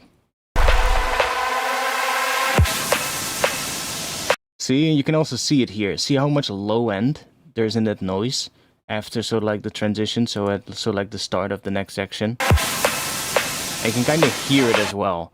Like there's a lot of like rumbly low end in the noise, but it's not really that great sounding. Just like high pass it, probably around the area where the snare is or something. Or even a high pass that starts like pretty high up and then sweeps down a bit over time. Would work pretty well. I don't think this muddy, sort of like rumbly low end on the noise is kind of what you want. Just making it sound less clean for no reason.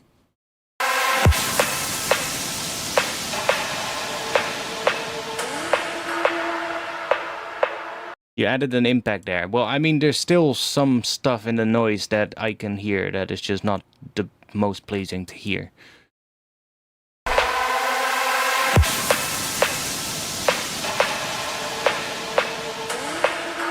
And honestly, maybe even like a subby impact would be nice to replace that. Like one of those, you know, like sub-heavy impacts that just sits right on that transition. So right here after the kick. Or maybe instead of the kick. Like, you know, those ones that you hear in like film music a lot. Those kind of ones.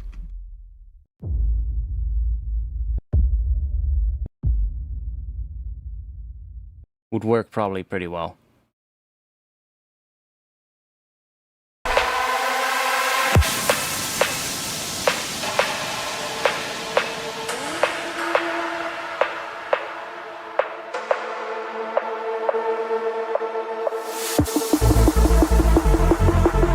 Yeah, we could actually be pretty close to a release for this tune, honestly. Sounds pretty good.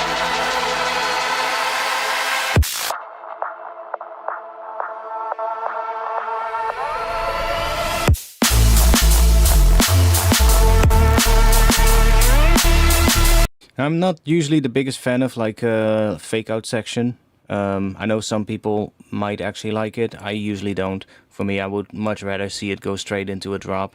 It's not the worst in this instance. I've heard way worse, but it's just usually not my biggest. Well, I'm usually not the biggest fan of it.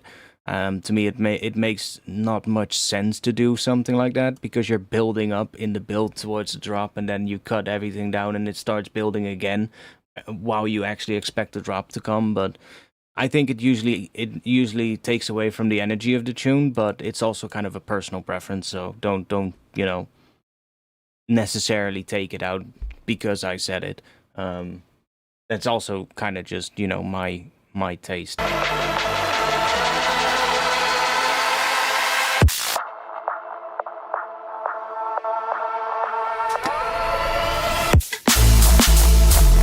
Also, can I say that Aquarius has the most annoying fucking bottle caps? I bought an Aquarius today, and I don't think I ever will, because these bottle caps are so fucking annoying. And I know it's the European bottle cap design that just stays attached to the bottle, but like there's Coca-Cola bottles or anything with the smaller bottle cap works just fine. This one just tends to close on its own. And then when I want to actually close it, it doesn't fit properly. So I have to sort of like just push it back into place. It's a fucking annoying piece of shit bottle. Sorry. Little rant over.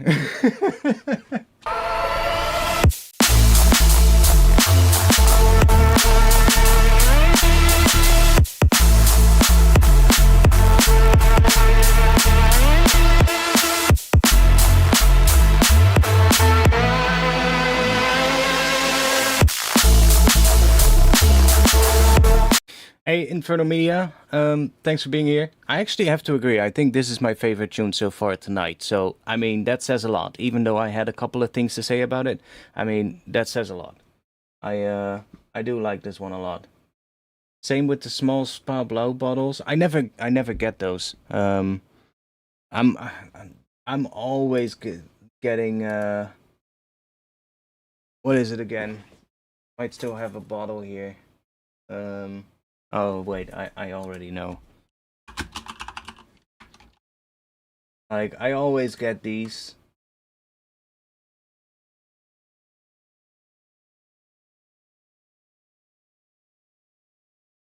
Of course, it's gonna show me glass bottles. No, the plastic bottle.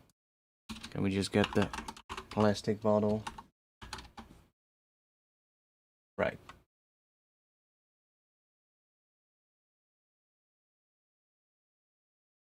I always get these. I'm not a big fan of spa bottles, or spa in general. I usually grab this if I get some water.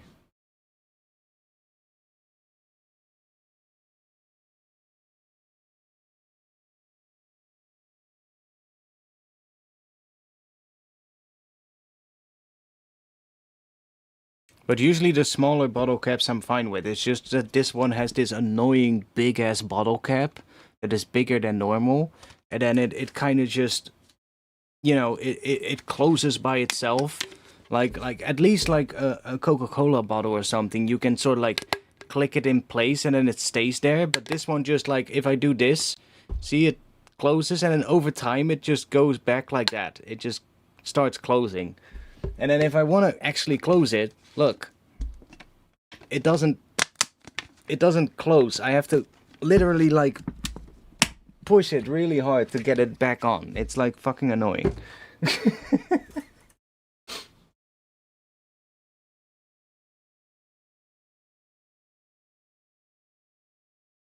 I'm producing on a $10 headphones on my gaming laptop. How hard do I need more gear? Would it be easier to mix? I mean, if this is produced on like some shitty ass gaming headphones, then you've done a pretty good job.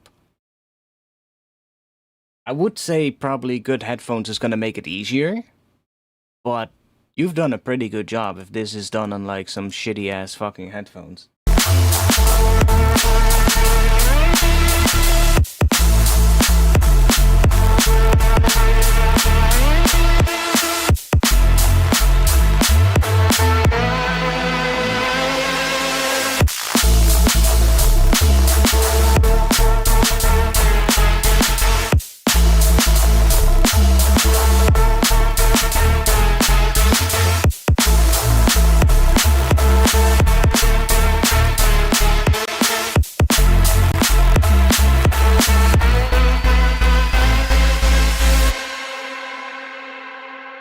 Nice one.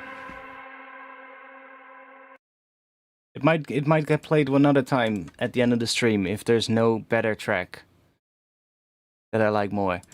So now we go to, I think this is Krongtek's track, right? Yeah, it is. Again, it's mono. Oh wait, you produced your previous track. It was the track that you produced on, what was it, FL Mobile? I think it was that.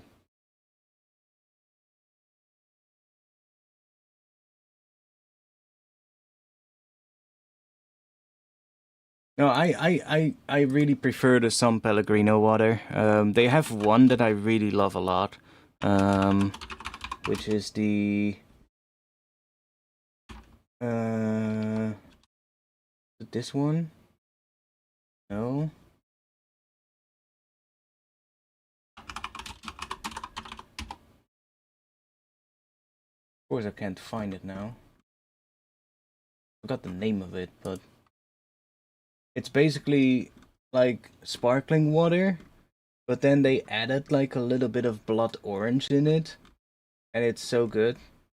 It's basically just water, but it has a little bit of like a citrus blood orange taste, which is really nice. They also got some more like fruit juice kind of ones though that they sell in cans, but those are not my favorite. Like if I want some like that, then I'll just, you know, buy some oranges and just get some freshly squeezed orange juice, but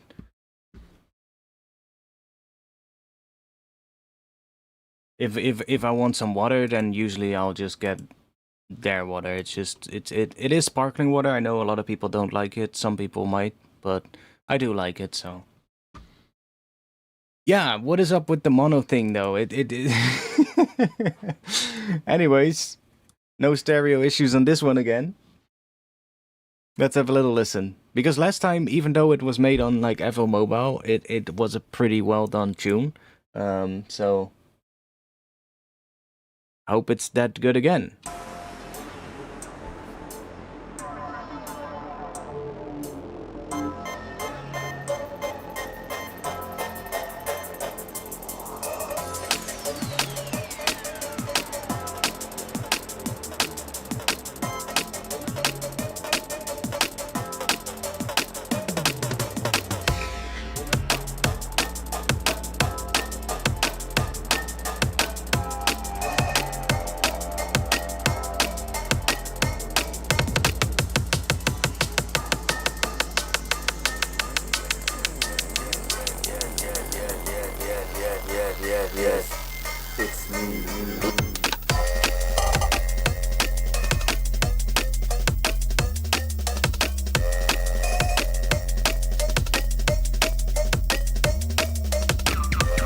This one feels a bit quiet, no? Like, it feels like there's a lot of dynamics, but it's not really mastered or anything. That's kind of what it feels like. Should I see what happens if we just... Like, minus, of course, the lack of stereo, but... Should I see what happens if we chuck on a clipper? Like, I can see it in the waveform, you know? Like, if we just... Look at the waveform here, you can sort of see how transient heavy everything is, but then the bass sits much lower.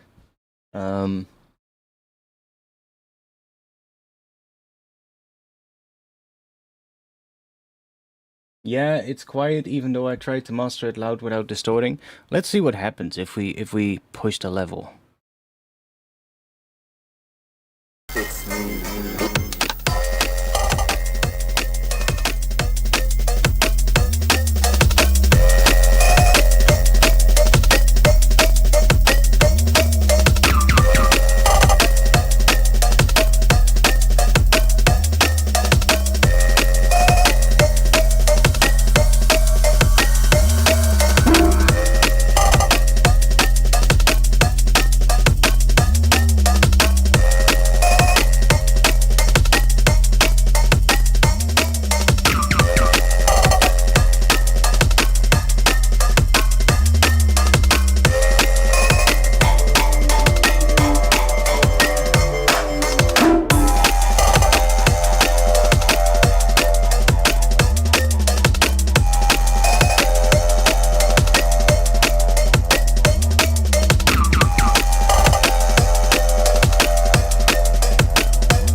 That snare here actually sounds better than the one in front of it. The one in front of it sounds more like a clap, just like a clap, but it feels a bit messy. And then here where you add, I feel like the same clap is still there, but I feel like you just added a layer to it and it immediately made it sound better. Just little thing that I noticed. Like here it's just a clap.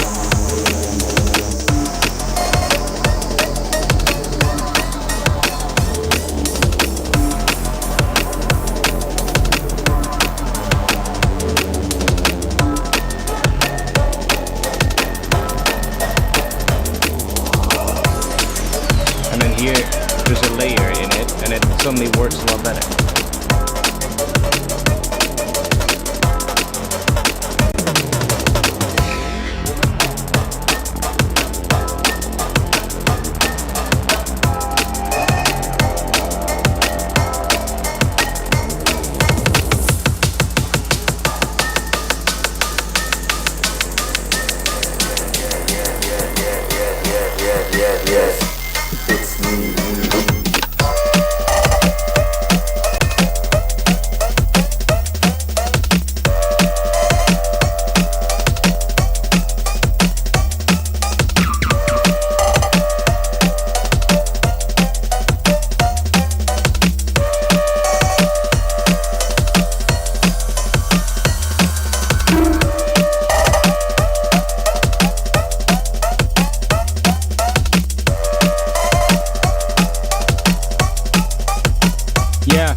Here it's better, even though I would say this snare is maybe a little low. I would probably prefer it if it's set a little bit higher pitched.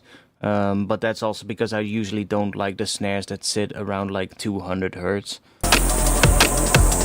Although this one might be even lower, now I think about it.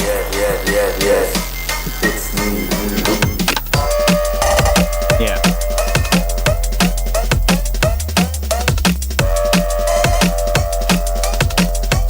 I usually prefer the snares to be a little bit higher, but it's definitely better than in the first run.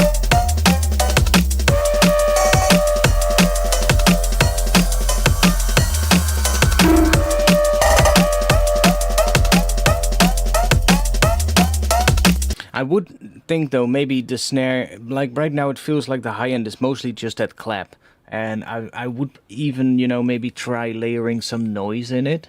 Just so that it's not just a clap, but it has a bit of a noisy sound to it as well. Which, you know, you can achieve in so many ways. You can just take some high-passed white noise and add like a volume envelope to it. You could also use an erosion, maybe like in Ableton you have the erosion effect, which is basically, you know, adding noise to stuff.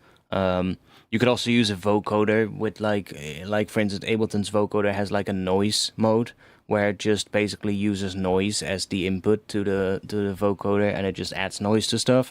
So many ways of doing that. Easiest way is probably just take some white noise and adding a volume shape to it. But I think that would work well to sort of like, I don't know, just maybe, you know, like right now it feels too much like a clap in the high end for me, and I would like it to have some, you know, more noise in that, but again, just personal preference.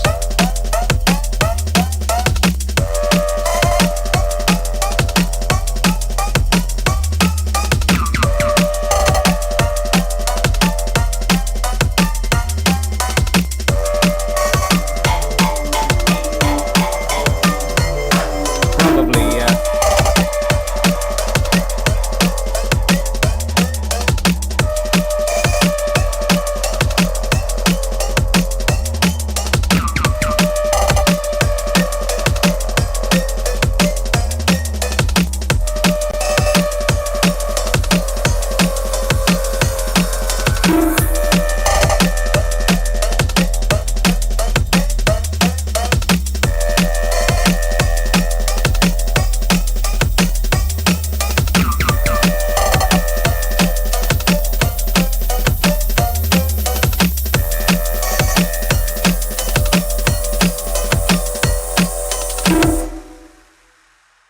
Now, one other thing I noticed, I mean, right here at the end, you can hear a little bit of weird noise, but there was an area in the tune where there was a bunch of white noise, or like at least noise, all the way at the top of the frequency spectrum.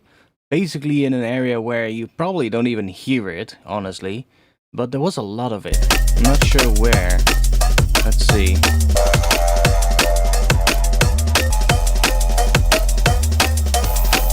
Oh, here.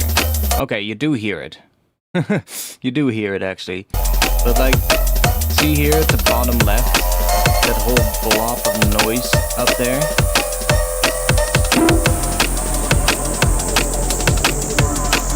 I guess it's that sweep that happens, that sits here and here. Maybe a bit much. I would maybe, you know, decrease that, or use a bit more, maybe just even just some straight old, just regular white noise, and just high pass it and just use that instead. And maybe even roll off some of the highs, because you don't need all that high end up there. It's basically it's if the cats were still here and my speakers were on, they would probably be looking up like, what the fuck is that?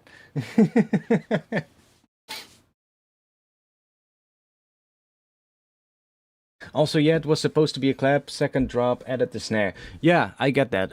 It's just that, I don't know, it could be the sample of the clap, it could be, I don't know if it's one clap or if it's multiple claps layered, but it feels a bit messy, just the sound of it, you know? Like, maybe a different clap sample would be good. Maybe play around with that, I don't know. But that was just my first, you know, impression of it. But definitely the loudness of the track needs work, that's for sure. You saw how much I boosted it. It was quite a lot, actually. What were we doing? So we have 2.5 decibels of drive here, and then 7.5 decibels of an increase in input gain. Now it does make the drums quite heavily clipped, so you know the drums might also sound worse now than what they were. But that's just because there's so big of a difference between the basses and then the drums.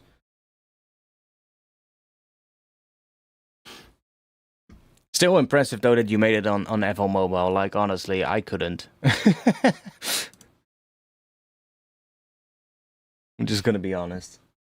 I do want to know why it is that it exports in mono. That's kind of odd.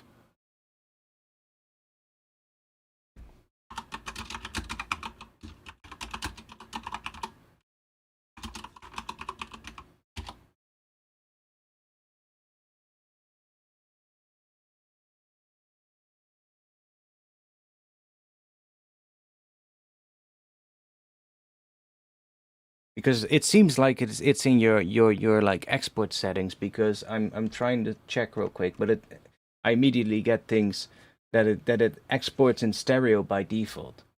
So it should export in stereo by default, but this is clearly a mono file. This is not just a file where the left and right channel are the same. This is a file with only one channel. There's no like second channel at all. Because otherwise we would actually see like a second channel like that, right? Where we have two channels, left and right.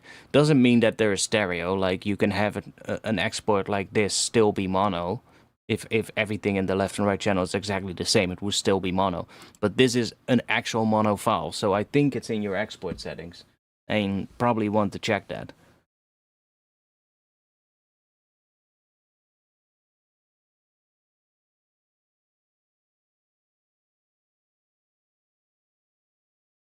Yeah, I've looked into this, but found no reason or hint of why it exports in mono. Well, I mean, I would say it has to be something in your export settings.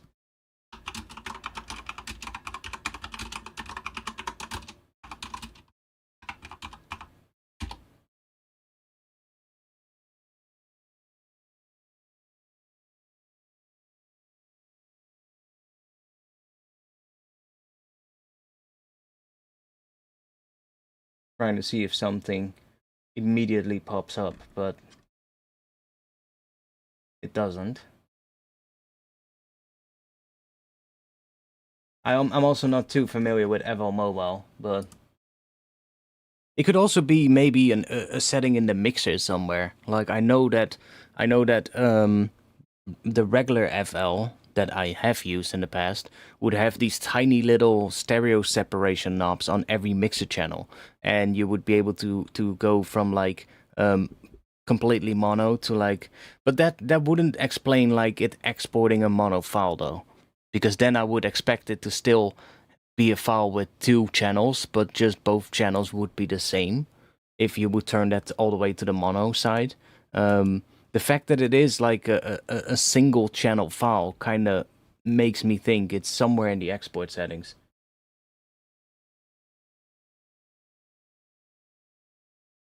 Still though, enjoyed it. Keep it up and keep sending stuff in, for sure. So, last tune of tonight, The Future Suspect, Into the Deep. I'm not sure if he's still here. It's been a while since he sent his tune, but if you are, show yourself in the chat. Let's have a little listen to this one. See if it can beat Lotzi's track for the final track to be played during the stream outro.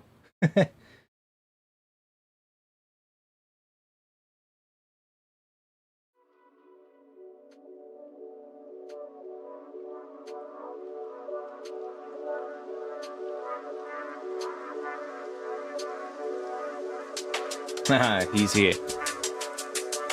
I'm gonna open this shitty bottle again.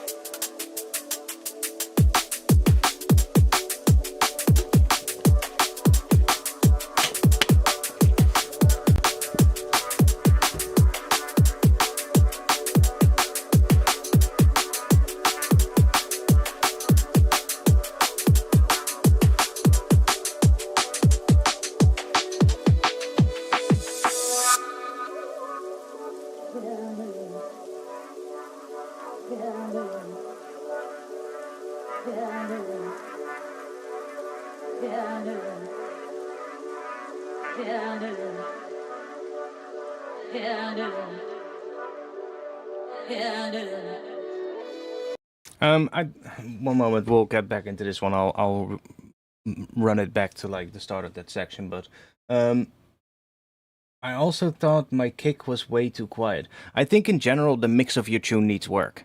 I mean, of course I can't comment on the stereo or anything, but I feel like the drums in general and just a mix of the drums and all the other sounds is kind of off. Hence why I also had to boost it so much. And I feel like it is maybe not necessarily too quiet. It's just like the mix of it is kind of weird right now. So you probably want to work on that, but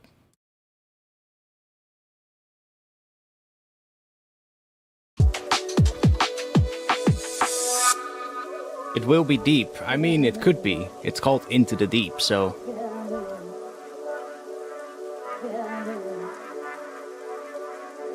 I do like myself some deep drum and bass.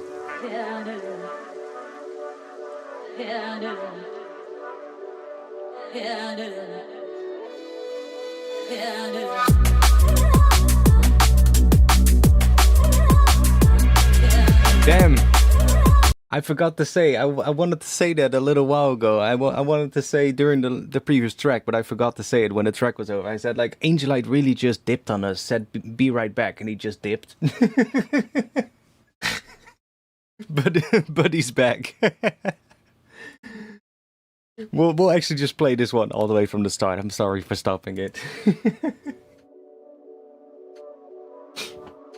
Also, how is Streamlabs the #1 poster tonight? For fuck's sake. It's a fucking bot, YouTube, come on.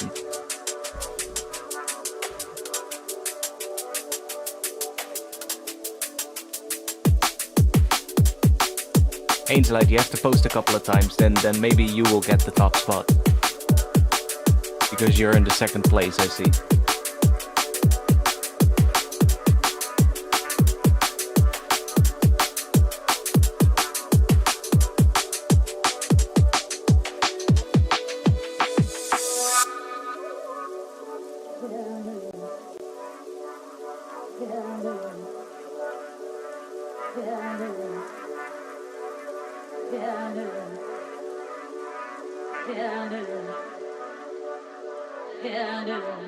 I mean, vibe is nice so far.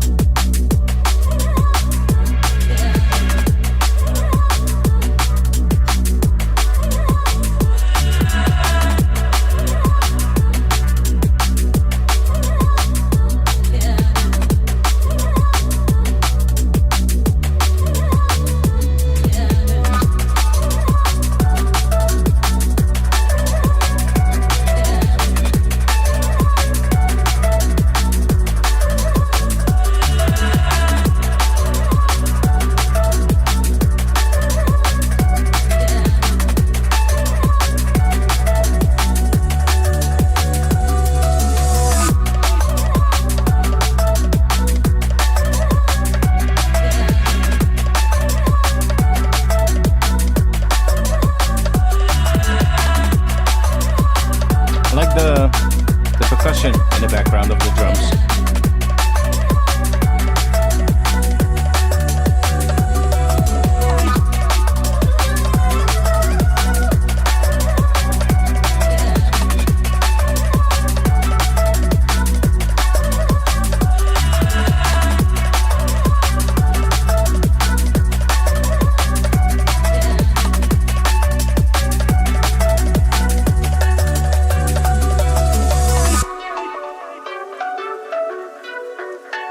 Yeah, true. That lead and the vocal are sitting sort of like in the same frequency area, so yeah, I agree.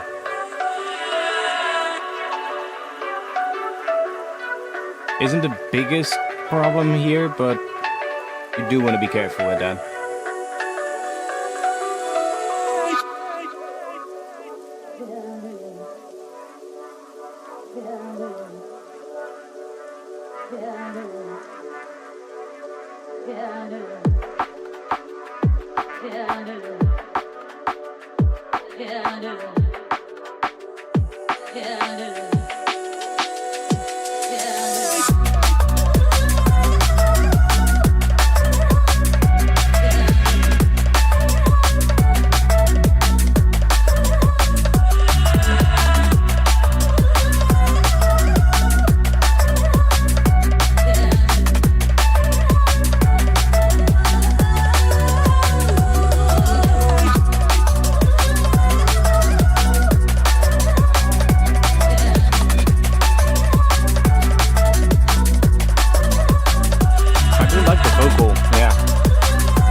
I almost wish that the bass did something more interesting though. Like if we're really gonna talk about what is, well, maybe not necessarily wrong, but what I wished was different. The bass is maybe a little bit too simple for my taste. It kind of works though, don't get me wrong, but I wished it did something more interesting.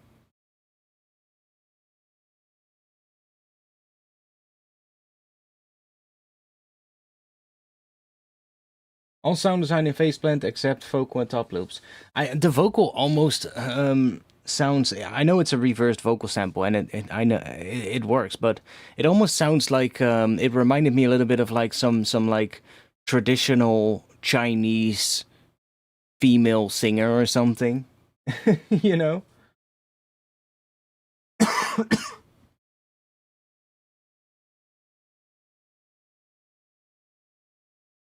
But no, like I almost wish that the bass did something more interesting than just this sort of like bass sound the entire time. Maybe like some little plucked bass or something coming in as like a fill or a response here and there, just to break it up a little bit, or something different, you know.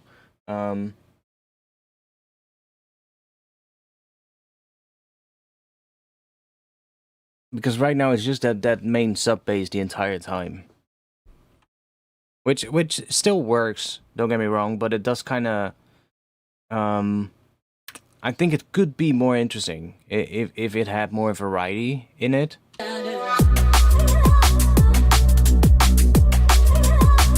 Like, it could even be as simple as just having like two basses and have them sort of like alternate between the two and interacting with one another. It's kind of like a call and response, but then in the sub bass area, where one bass is this bass right now, and then right here, for instance, cut it and have like another more, maybe more pluckier bass or rhythmic kind of bass, playing the same notes, but you know, breaking it up so that it so like has two basses doing that pattern, just to keep it more interesting.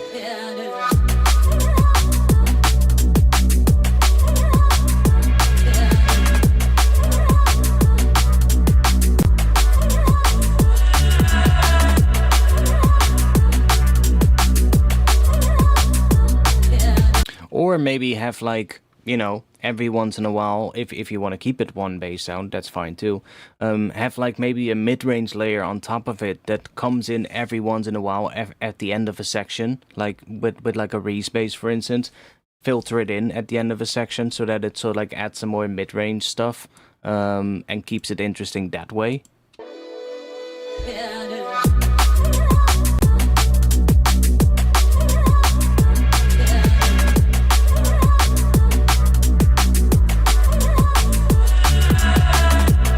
Two sub basses, okay. In this section?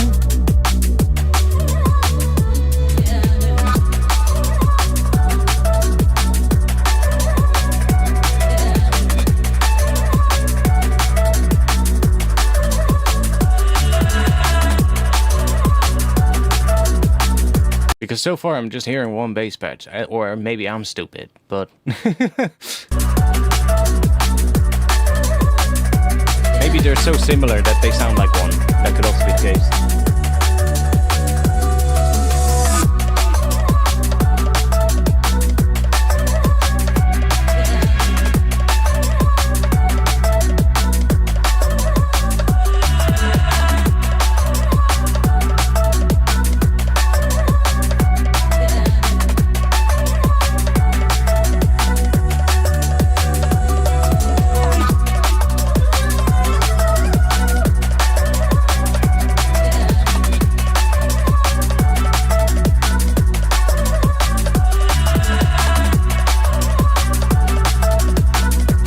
Okay, so it's just the phase of the harmonics being different. I mean, that's not gonna change the sound so much, honestly, that it will sound as like a different patch. Like I'm actually thinking about like having maybe two bass sounds that are pretty distinct from one another, and you could still use the same notes, but have them like alternate in almost like a call and response pattern, so it makes it already more interesting that way. And probably like one more sustained bass and one with maybe like a more pluckier kind of shape to it, so you can do a more rhythmic thing with it, would probably work pretty well, because then you really get a clear separation between the two. And then you also get a ton of like options of like being creative with the rhythm of that second bass sound. But hey, that's all up to you.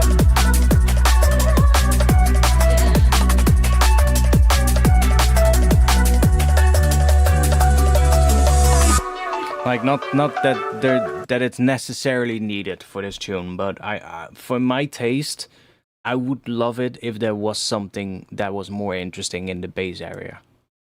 That's just what I mean, you know? Still, I really enjoyed it though. I really enjoyed it.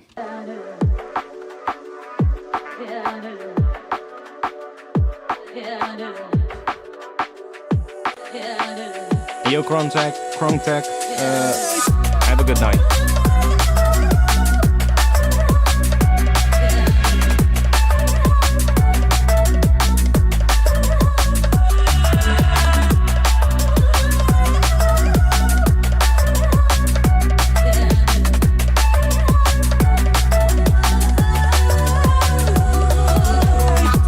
Like maybe there's like some I guess, yeah, I think Shogun Audio has some pretty dope Liquid tunes. They don't release a ton of Liquid drum and bass. A lot of it is more like the deeper UK sound kind of stuff. But they have a bunch of Liquid tunes as well, and usually they're pretty nice. Maybe check some of those out and see if you can, get some inspiration from those. Might help to kind of get an idea of something that you could do. I wouldn't really know too many other like Liquid places to go to right off the top of my head. I do have a playlist of Liquid drum and bass on my YouTube channel that isn't honestly not the biggest, because most of the drum and bass I listen to is not Liquid drum and bass. But yeah, maybe just listen to some other Liquid tunes. I mean, there's a ton of Liquid drum and bass out there that is not my thing because of the reason of it being just too basic, like a lot of stuff on Liquidity, for instance, is just not my taste at all, because it's just too basic. But there are some great Liquid tunes out there, for sure. But usually it does need some kind of variation in the bass line, and not just being like a low pass Reese or like, a bass like this where it's just the same the entire time.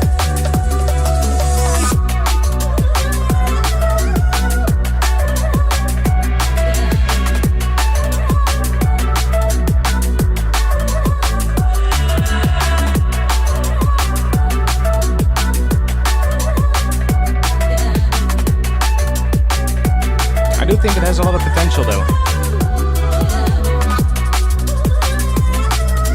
I mean, I love atmospheric jungle. I love it.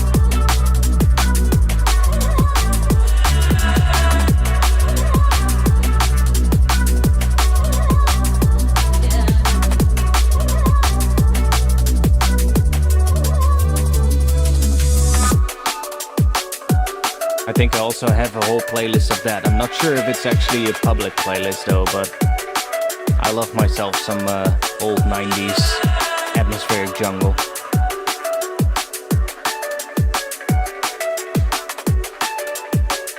Yeah, exactly. Some great names. I mean, you've basically just named a couple of absolute classic artists out there, so...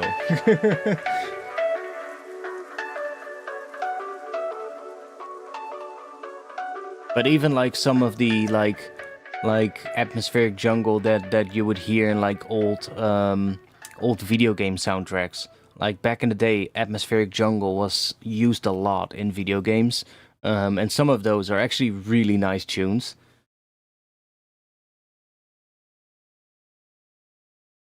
There's like quite. I'm not sure if that playlist that I have is actually public, but I'll check after the stream, and if not, then I'll make it public.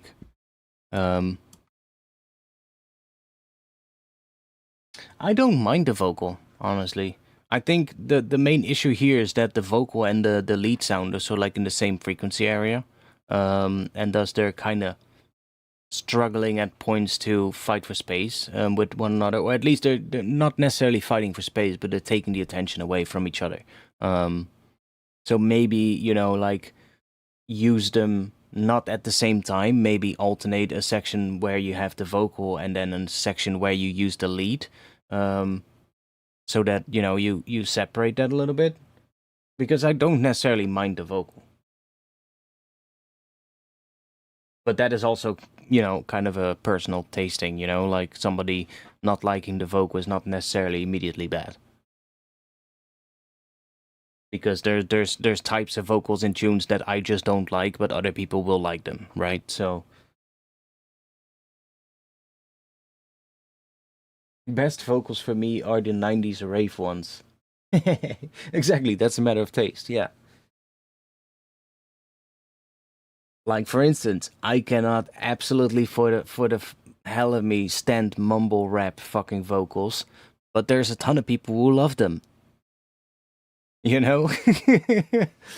Not in drum and bass, but like in hip hop, for instance. Like, I cannot stand them. I just absolutely hate it. It's just not for me.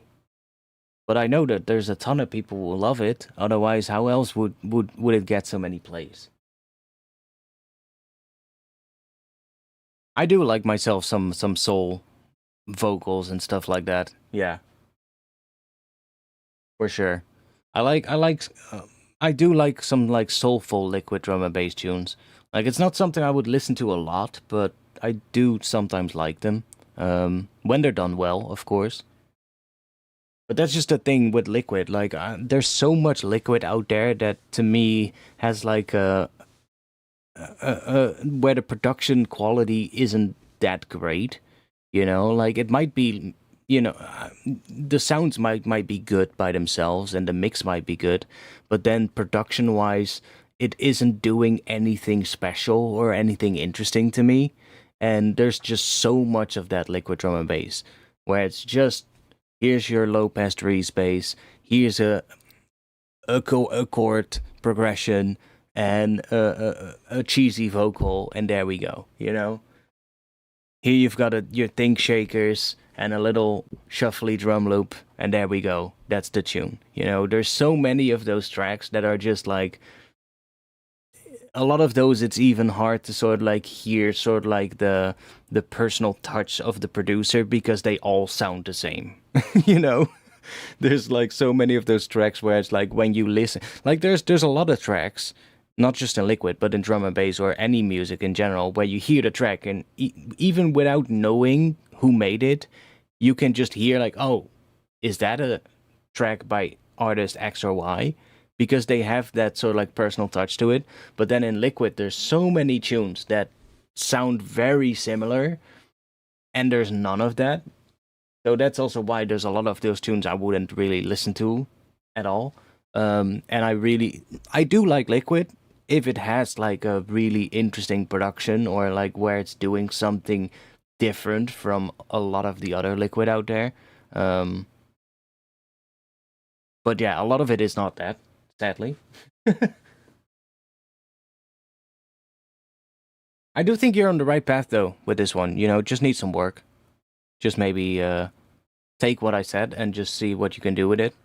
Don't take it as like something that you have to do, but like try it out and see if it makes it better. That's the main thing I would do.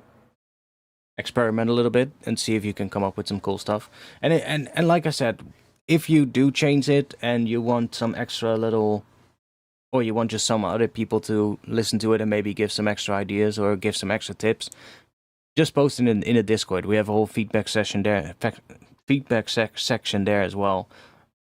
I might not always respond because I'm not checking that the entire time, but you can always tag me and ask if I want to listen to it again. Cool. That was it for tonight. We had some cool tunes tonight actually, and like I said, I always enjoy these. So thanks for being here, everyone. Now we do have to choose what track we're gonna play for the end of the stream. Sorry I'm late with that, but do you have an idea what should I need to work on for my track and my future tunes? Lotsy.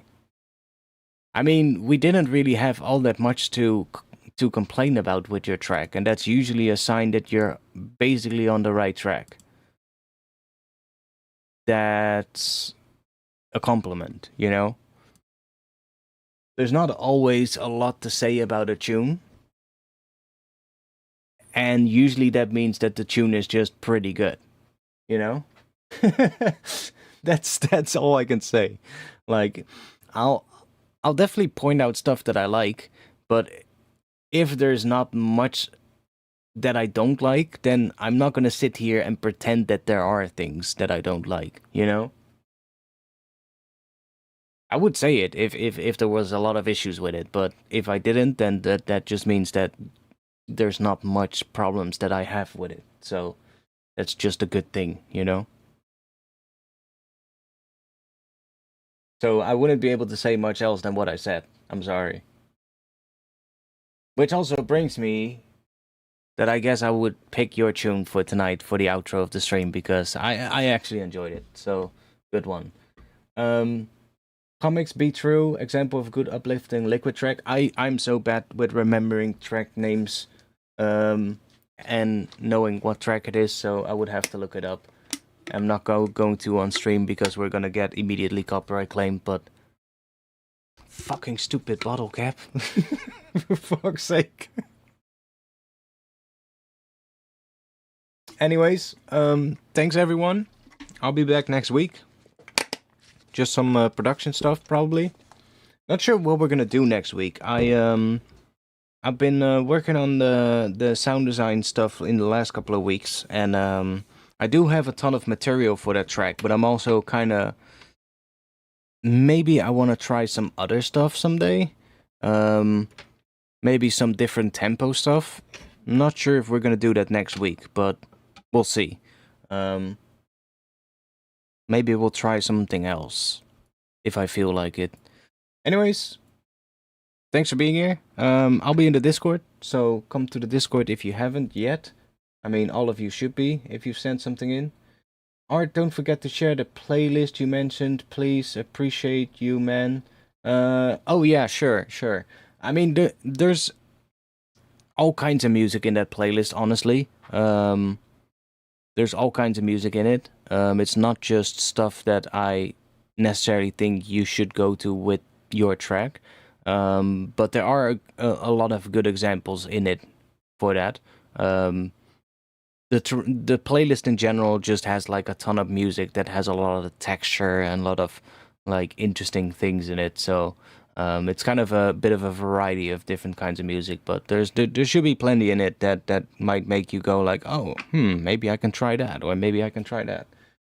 So thanks. 91's breaks, please. We did some stuff a while ago with like some jungle kind of stuff. But no, I don't know. Maybe I'll try something different next week. I'll see. Anyways, thanks for being here. I'll be in Discord, like I said. If you want to support me on Patreon.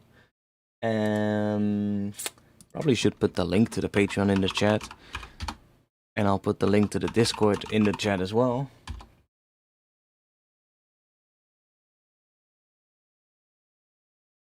And that brings us to the final tune that we're gonna play, which is Lotzi. We'll play your track one more time during the outro. Thanks, and I'll see you all next week. Peace.